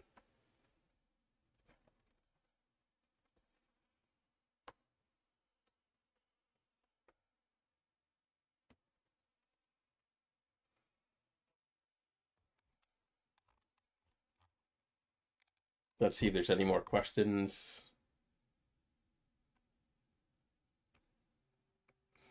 Tim has. It seems like some people still haven't noticed, despite all the talks and stuff we had. Maybe some people might have had a hiatus and took off some time from trading. But yeah, Tim uh, had departed from MMU in early January. Tim had departed. So there was a subscription that was called Tim's Archives, right? So for people who were following along with Tim on YouTube, you guys could have checked out some of his videos. But after he left and the content was removed, what we decided to do to at least try to supplement the traders was to add the archives from myself, Marcelo, and Triad. And for those people who may not know, we trade very identical. Like our trade style, we're trading the same strategy, right? Pound for pound, dollar for dollar. I think Marcelo had a bigger P&L than Tim on the year last year. Maybe like by 100K or something like that. Like if you're to tally like all of these guys' game, I mean there's like, again, very identical. So, adding in those archives, my archives, Triad's archives, you know, it's hopefully, and we thought, more than enough, really, if we want to be honest. Like, great replacement, um, to help out those people still looking to learn. But yeah, sometimes, people can become a little bit more private, and that's fine. At the end of the day, everybody has their own plan and their own goal. And this YouTube thing, being this public, is not for everyone. A lot of people, they don't mind sharing, but it's like, they don't want to share their whole life like I do, right? I mean, if I'll be honest, like this stuff is pretty crazy to be doing, right? Like you'll see some videos where people talk about traders not being real, right? Like as in people who are selling a course or a program. And the general saying is that if you're making hundreds of dollars, thousands of dollars a day, who in the world shows the entire world what they're doing, right? Like, especially if you feel like you're not properly being compensated, which maybe is another, topic that, was going on, right? So a big part of this thing is like if you're gonna ever give away anything, whether it's plumbing, you're doing electrical work, and you're looking for like an apprentice or apprenticeship, more usually people pay like a huge sum. If we think about what college is and a college degree, like we've made millionaires here. There's been people who've turned millionaires here in our community, right? And it's why I keep telling the world that, I mean, I'll say this forever, is that I personally still think the course could be more expensive, but there's this relationship between like trying to help people and then also not charging too much. But I mean the value that is there, especially when you compare it to like a college class, or and again, not everybody will make it as a trader. We understand it's not guaranteed, but what is guaranteed is the transparency in the material, right? Because it's this full strategy. So I mean, there's like a lot of variables, right? So if you feel like maybe you're not being properly compensated for the value that you're putting out, that could also be another thing as to why, somebody may say, hey, you know what, man, I'm just gonna kind of do my own thing, right? So I mean, there's a lot of variables, but it's all understandable at the end of the day. Like everyone is still friends. It's not like a huge deal. You always love the heavy hitters, but not everybody is really always open to like this YouTube stuff, and especially when you start to do very well, you tend to kind of be a little bit more private, security reasons and things like that. At the end of the day, that there's places where I go where people recognize me, right? And because I'm doing something so positive, because I'm not mixed up in anything bad, I'd like to think that more than likely wherever I go where I'm recognized, it's always going to be like a good interaction. But that's not guaranteed, right? Like what if somebody had a 100K account, right? They just saw my channel, saw that I was green on the day, and I'm saying, hey, I'm looking to take this trade at $5 or whatever. And that person bought their whole account, the stock flushes down, halt down, secondary offering. That person could be blaming me the rest of their life for that loss. And then they see me in person and it's a huge problem, right? Is there a disclaimer at the beginning of the video, at the end of the video, where I say, like, do not copy trade, do not do all this stuff? The answer is yes, but that person could just click on the video now, miss the disclaimer, and then took a trade, and it's like, hey, RT's the guy that made me lose. Right? So it's possible I could be somewhere and somebody could see me and it's a problem. But you know that's the risk. There's like pros and cons, right? There's risk. There's risk. Is it also a business? Yes, right? But it's a good business in the sense that we're transparent with our audience, we're transparent with our students. The material is great, but there's also like liability type of things that could occur. I'm trading in front of hundreds of people. There could be somebody that decides they're going to try to do something malicious, right? So when someone decides like they don't want to be as public, it's understandable. But when it comes to like any interaction in person, like I'm not one to put out any negative energy or anything like that, but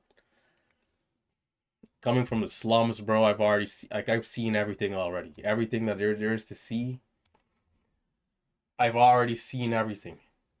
Like from when I was like 5 years old, where I used to live, where I grew up, I've already seen everything. So there's very little that can like frighten me, and that stuff doesn't really exist because that's been your whole life, right?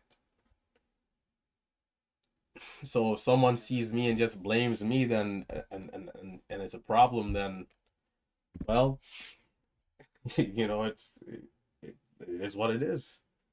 I'm not inviting anything like that, but I'm not gonna live my life in any sort of fear, right? So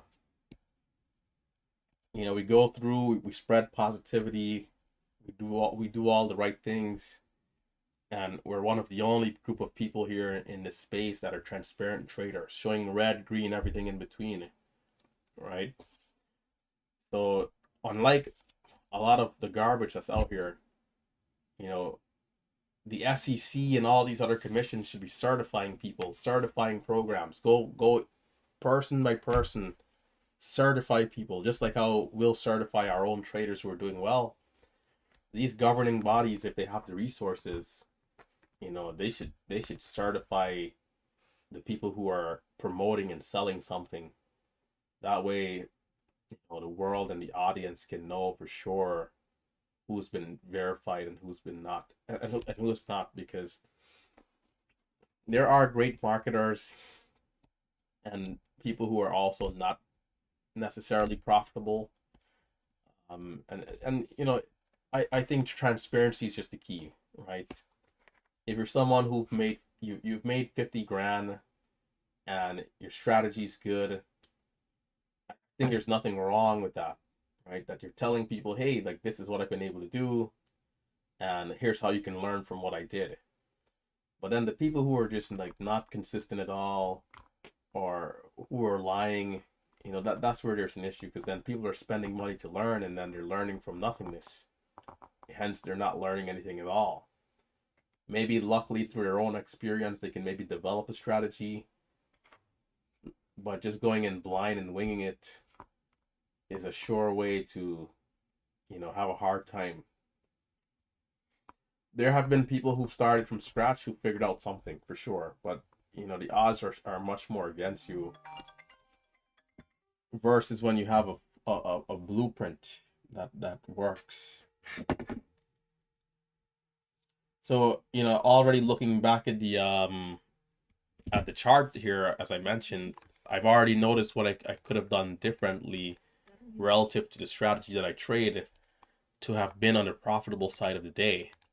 And again, if one of the traders in our community, whether one of the students, one of the chat room members, one of the team house members, the mentors. If anybody's up like 10, 15 grand on this stock, it's not going to be rocket science for me to say like, oh my God, how did this happen? Wow. I already see the chart is here in my eyes. Like I already see where I could have done better. Right. And again, I was initially looking for more of an uptrend, but we had more of a range. I didn't adjust very quickly to start buying the dips on the range and giving it a chance to then curl up. So, that's the key, is that you have to be able to see things for, and once it makes sense, right? TNXP is still trying their lighter volume. Now it's 1670.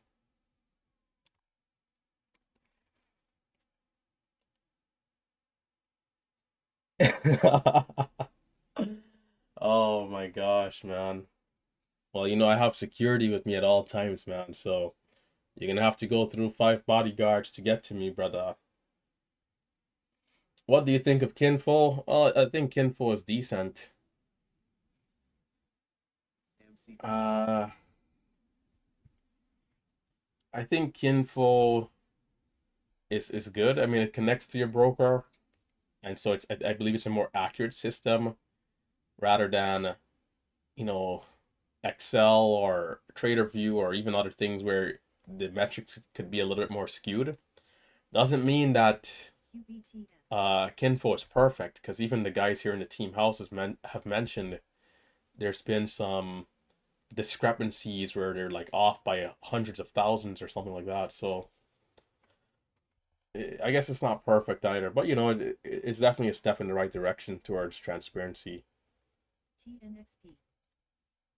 If I can put out a percentage of people who are successful at hyperscalping, I mean, it's tough to say. The original statistic is that 9 out of 10 people fail, and I believe that that's the case because most people are coming in without any experience or education. If every single person who ever traded in the market before was to go through a formal program and have their data be tracked, I think the metrics would be much better than 9 out of 10 people failing, right? I mean, that's what school is all about, right? Even if you think about doctors and all these other professions, a lot of the times what we're doing here, there is some emotional aspects involved, but education wise, it's not that different, right? About, going through a curriculum and schooling. So I think that's the key. But for us, we don't have access to our students' broker data, like brokers. That would involve us, like, like signing into their account and like being able to monitor them in that type of way, which we don't have access to. But our community is somewhat smaller in the chat room, and we have a lot of like study sessions. We have a lot of people who are posting, and there's definitely people there's people who've turned into millionaires, right? Like we've done a few success stories. The success stories, if I had, I did fall off a little bit, but if I was to keep going with it, it would already been 3 times as many people, right? Like there's 10 people I can call right now and say success story now. Let's go right now. Like who have already made well over 100,000. Like another 10 people, right? Um, and I guess I'd have to check to see exactly how many students we've had that bought the full program, because there's people who bought like the basic, like the scalping guide, which is just a breakdown of the strategy and a couple of archives. Like even with that, it's just a start. It's not gonna really get you like the full detail, the full experience. But for the full members who are able to see us trade with low latency, the archives of the library of archives, access to the study sessions, things like that, I definitely think those people have a way higher chance at being on the other side.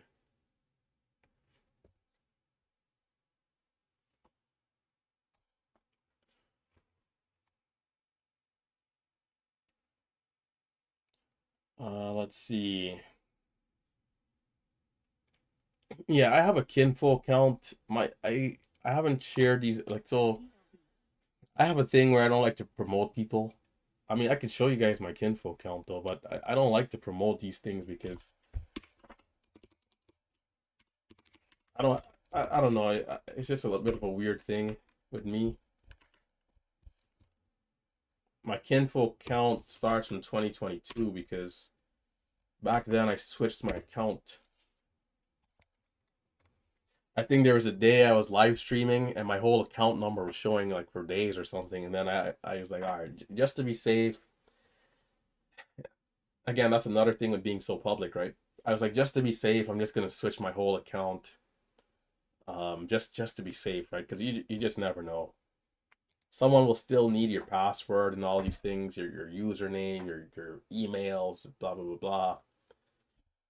But it's like, yeah, let's just be careful just in case.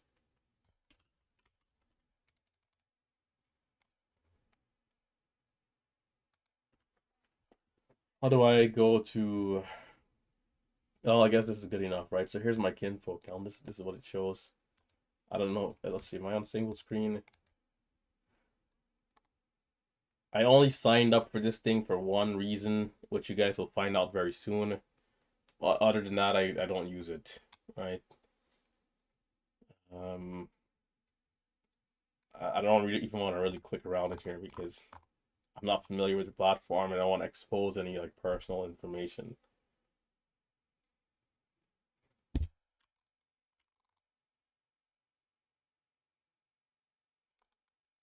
A PLD. This is the full-on daily P&L, like cumulative P&L. It's somewhat similar to TraderView, it looks like, but yeah.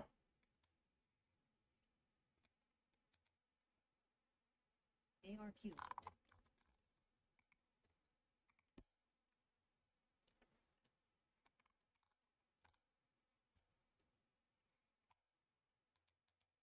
So our top two stocks, GV and SCNX,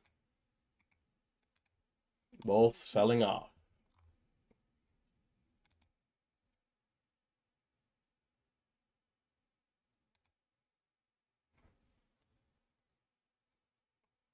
My largest red day, I think, was 5,000. I I was red 2,000, and there's a halt resumption that was coming up. I think like a $12, $10 stock, $11 stock, somewhere there. And I knew I should have took the resumption with smaller size, and I didn't. And the stock dropped like $2 a share. And it came very close to the halt down, and I bought the halt down with like, more size than I should have. And this thing resumed $1.90 lower. So it's like a total of $4 a share drop, and I got murdered. So I took like a $3,000 loss in that one trade, which then put me red 5,000 on the day. So it was like a manageable red day that just I got destroyed. I actually can't remember what day this is, or else I'd pull it up. I mean, well, maybe I can find it. A PLD. I probably could find it if I look.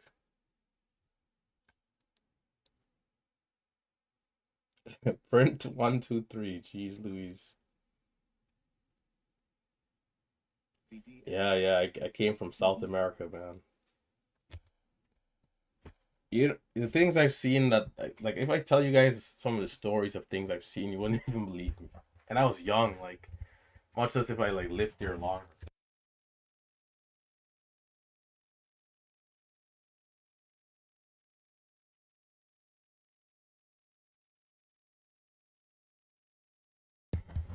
Things that could be described as like savage and barbaric.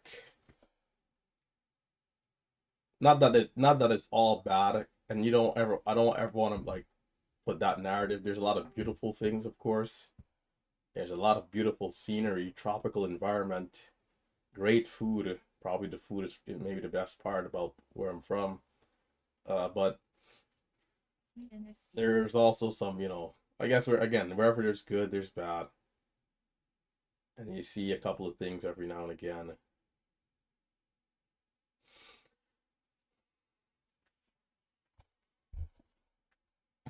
It's just that America, the thing with America is that things are usually done more.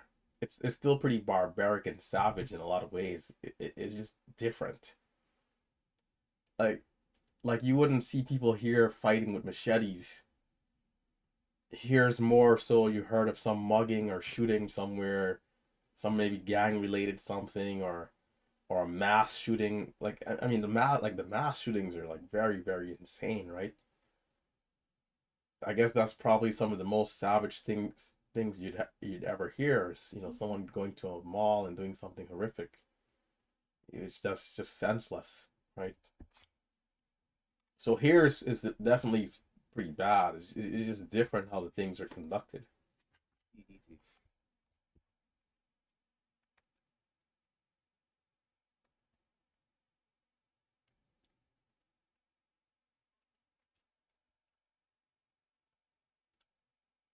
Largest red day 5,000. Largest green day 26,000. And we had a high of 28 on that day. We could have done better though, man. We could have did like 40K, maybe more. There's definitely a lot of other days that came and went where if you're really willing to put out size, like there's opportunities for 100K days very frequently actually. And there are days where we get certain stocks where if you're dialed in early and you're confident and you continue to trade well, it's definitely a tall task because there are areas where you can take losses and maybe soften up a bit, but you get the stocks like DRUG, BMR. I mean, there's a bunch of others that I can't really think off the top of my head, but HOLO. There's some famous ones that some that even went to like $50 that the trades still were the same, as in like the rules of engagement to enter the position. So if you're willing to keep size and to push size to the limit, I mean, in these areas between 20 and 30 and then 30 and 40, where you can make like $4 a share, where $20 ago that same move was just 60 cents a share. Now the same type of trade is giving you $4 or $5 a share, and the fills are still very solid. You could be making like 20,000 a trade for just 4K size. I could see like I could see like a $500,000 day is not like that far fetched, depending on the circumstance of the right stock. These things might sound preposterous to people, but I think for myself, I'm pretty sure the other team house members, the students, everyone feels the same way, that in the right circumstance, the hotter markets, the hotter days, it's almost like nothing is impossible. We've seen days where a great setup rips up $2 into a halt up. That halt then resumes $1.50 higher. It's not that unheard of for you to have taken size into that trade and then held into that halt, which then resumed $2 higher. Again, it is a tall task though, because sometimes you're gonna need certain things to line up. Like if you're up $3 a share, you know, you might end up just saying, hey, you know what, I'm gonna take this all off the table. And it's still a great trade. It might be your biggest winner ever. But maybe holding another 2 minutes would have led to that next resumption, because we've seen some stuff, man. Like I remember there's a day I saw a stock go from like 3 to 85, almost no red candle. That day I stayed home from college. I was, I had accounting class that day, stayed home. I mean, We need to see we need to see those type of stocks, man. They're definitely a little bit more black swanish for sure, though. Like, from like 5 to 80, it's just like only one red candle, and that I've never seen a stock so steady. Like it would just give micros without a red candle, and it just kept going. It didn't even really halt. I don't even think it halted. Like you ask yourself, how is this even possible? And we've also had days where the halt band is like $4 higher, $4 lower.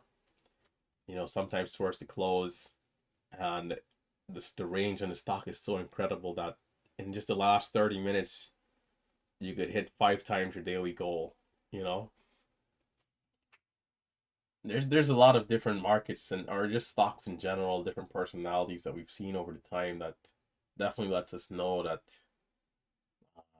when it's hot again, we can continue to improve and see those bigger gains. You had the meme stock market with GameStop, AMC. We had PHUN, EXPR, and a few others. SOBR.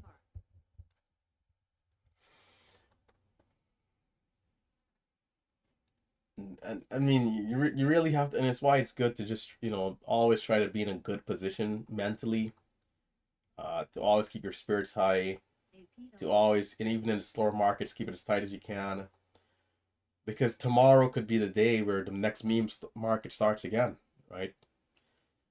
But if you're in trader rehab, if you're like in a position where your hands are tied because you might have had a big blow up day, it could be more some it's different for some traders, but it could be more difficult for you to capitalize if the move starts right away, right? Like the next day. MGIH.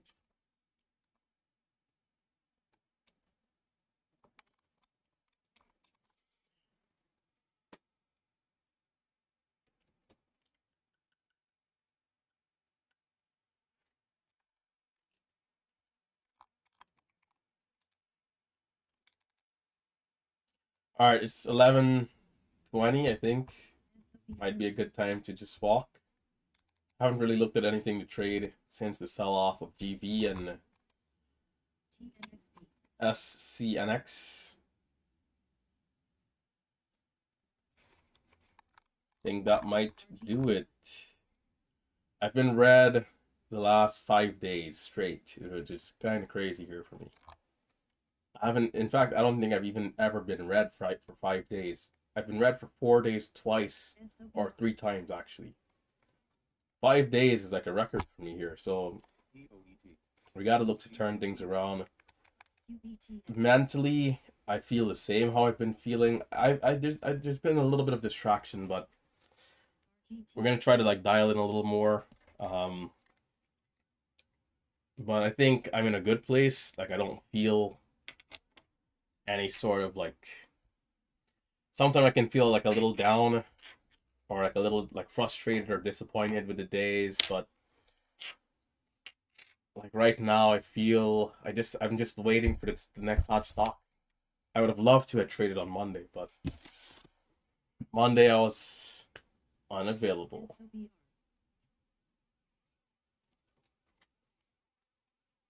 So yeah. Bro, this guy is gonna get banned in this chat. Like I already spoke to you yesterday about edge erosion. In my mind, I think it doesn't exist. When everybody is big green on a hot day, you hear nothing about edge erosion. When the market is dead like a day like today where nothing happens, oh, edge erosion. Bro, this stuff kills me, man. Like, brother. Did edge erosion prevent me from buying low and holding longer today? So here's why I'm red today on this stock, right? let's break it down. Let's break it down. Let's pull it up. What was it? GV. So initially coming into the open, I'm looking for an uptrend and for the stock to continue higher. We instead had a much more, choppy range, of which I was not buying low and looking to hold longer. Again, initially looking for the uptrend, right? And also in the first 5 minutes, I'm kind of, back and forth looking at the different stocks to see what might be holding up the first, candle or two, having bigger green candles and potentially looking for that opening surge. So, again, my full focus wasn't on this stock, despite it being like a top stock for me to watch. Because again, this is our first 2 minutes. It's just chop, right? And then after this red to green here, it's immediately back down. After minute 4, I then start to look at some of the other stocks. Okay, this one is back at the lows. Is anything else holding up that maybe could keep going? It's also part of why I'm a little slow to recognize that I should have been in lower and holding a little longer for that bounce back up. Right. So again, initially I'm looking for the uptrend, which could have happened here or here, but then it sold off. So once I did realize, okay, it's time to start looking for the uptrend, well, rather start holding a little longer at the lows. We missed this dip here. This other one, I think we got caught on the breakout.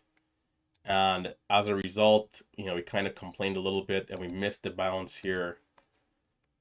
So, it's a day where it's like we needed some quicker analysis and to be a little bit more locked in on one stock per se.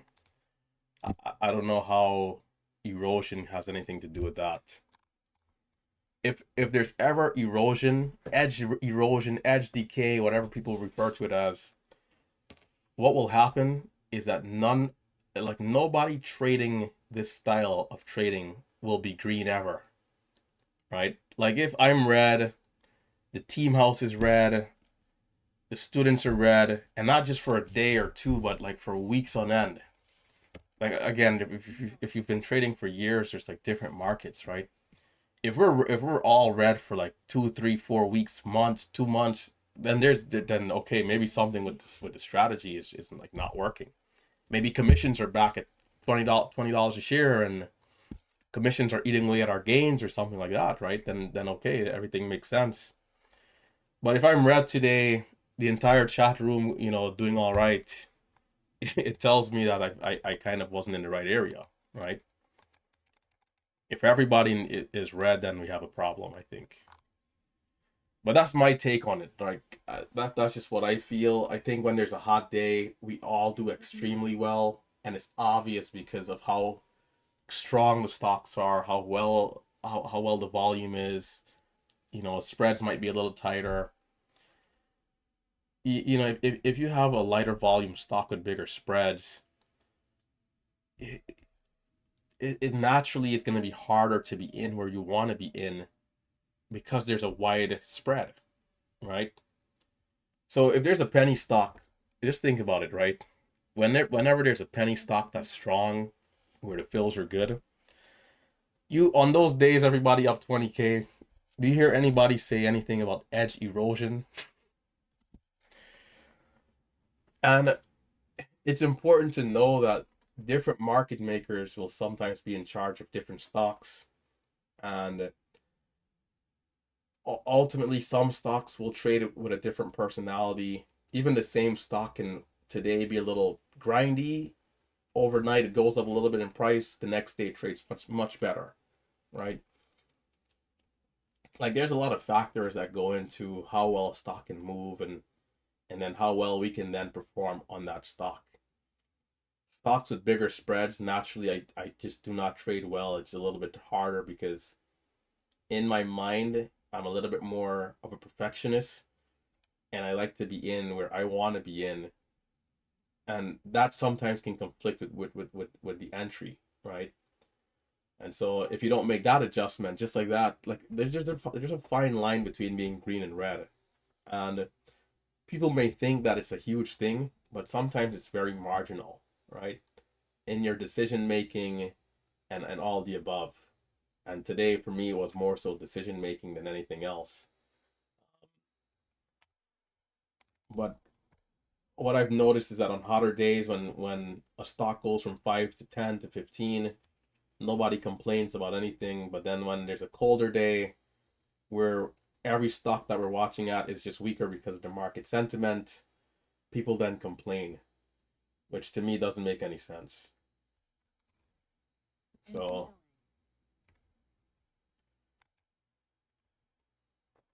but yeah, that's pretty much it.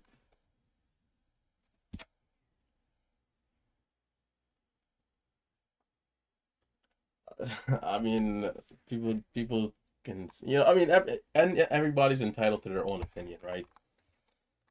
At the end of the day, everybody can have their own opinion. That's fine. So ending the day here, and very similar to yesterday's P&L, red 900 here, primarily because of a slippage, but the stock was coming down quicker. I thought I sold for a 3-cent loss. It happened to be a 20-cent loss, 3,000 shares on GV, around 65, around 70 cents for that breakout. We got to 77, but then it immediately reversed into a big red candle.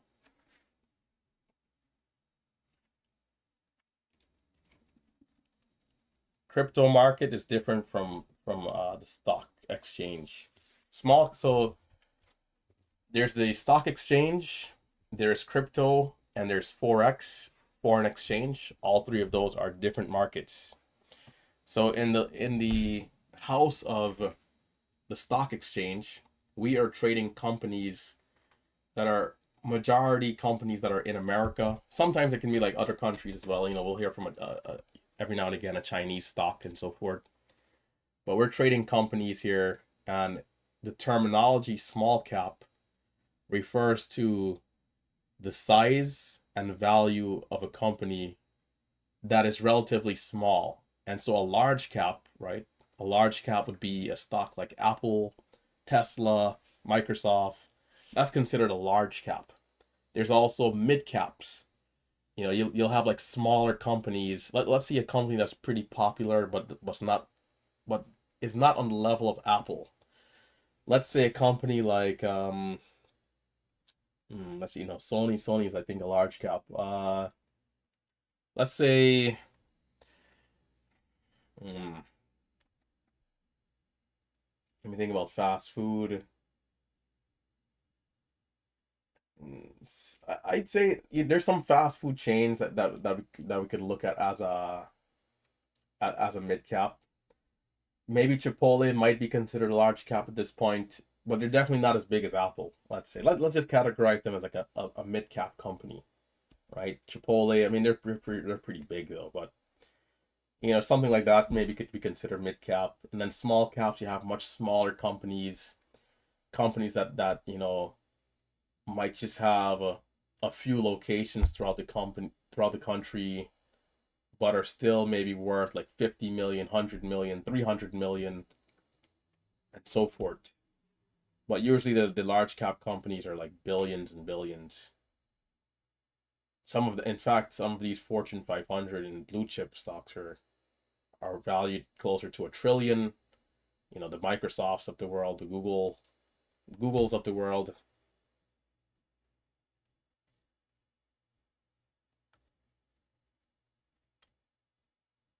Like a company, okay, here's an example, right? I think Invisalign is private. Invisalign, that's the company that helps people to like straighten their teeth. I'm pretty sure if they were to go public, they would be considered like a mid-cap company, right? Like it's somewhat big, but it's not like on the scale of like an Apple. And crypto is its own market where you have Bitcoin, ETH, and then Dogecoin and whatever else. I'm not a huge fan of crypto, but I definitely understand Bitcoin. I think has a decent concept behind it, but I never really understood like Dogecoin and some of the other ones where it seems like it's just speculation.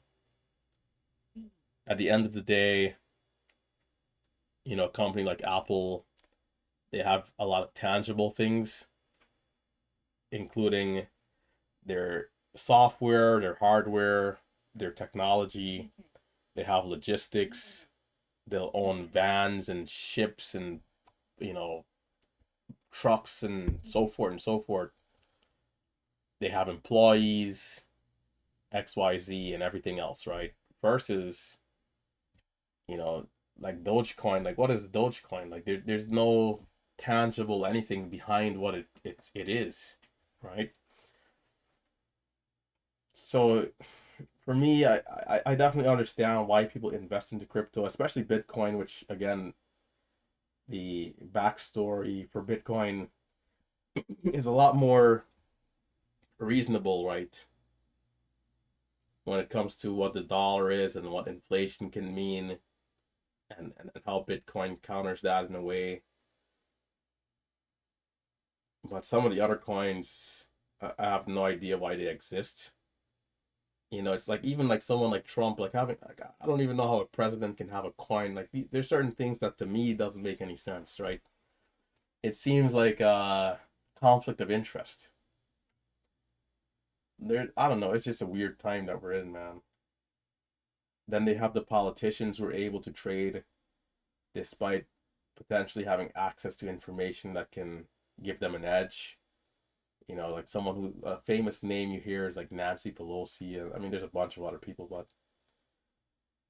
I mean, I don't know. I don't know. It definitely, people are people at the end of the day. So the people in these positions, they shouldn't be able to do certain things because it can influence decision making, and that, you know, sometimes the decisions that are made might not be in the best interest of the people because there's some sort of personal gain that could be had. And people are people, meaning there's gonna be people who are in that position that does the right things, and then there's gonna be people that do the wrong things, right, for the wrong reasons. So not to get back into any sort of politics again, but yeah.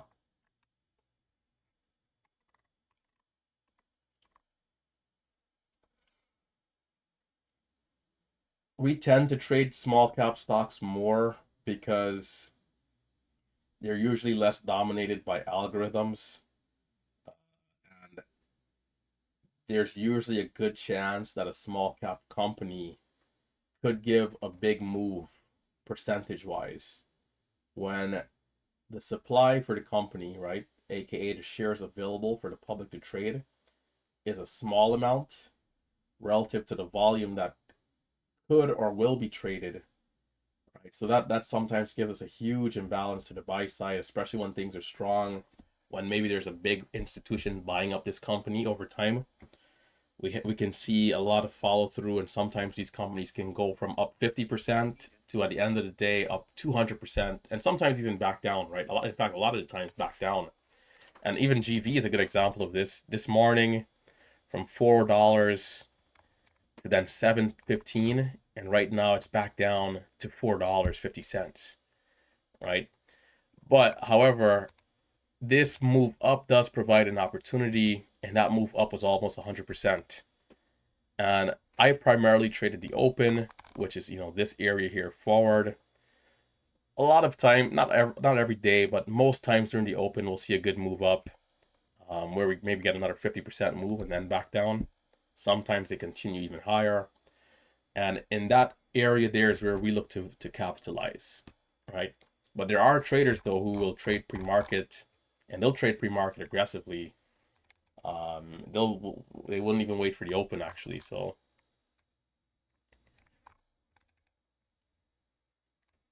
yeah, I think this is a good place to shut it down. So tomorrow again. Today's Thursday. Man, time is going so quick. Yeah, today's Thursday. The next team house is coming up, so we're gonna have to start packing here pretty soon and get ready to have a good time and dial in with the team.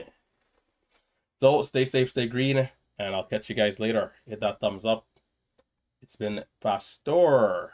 Stay safe, stay green.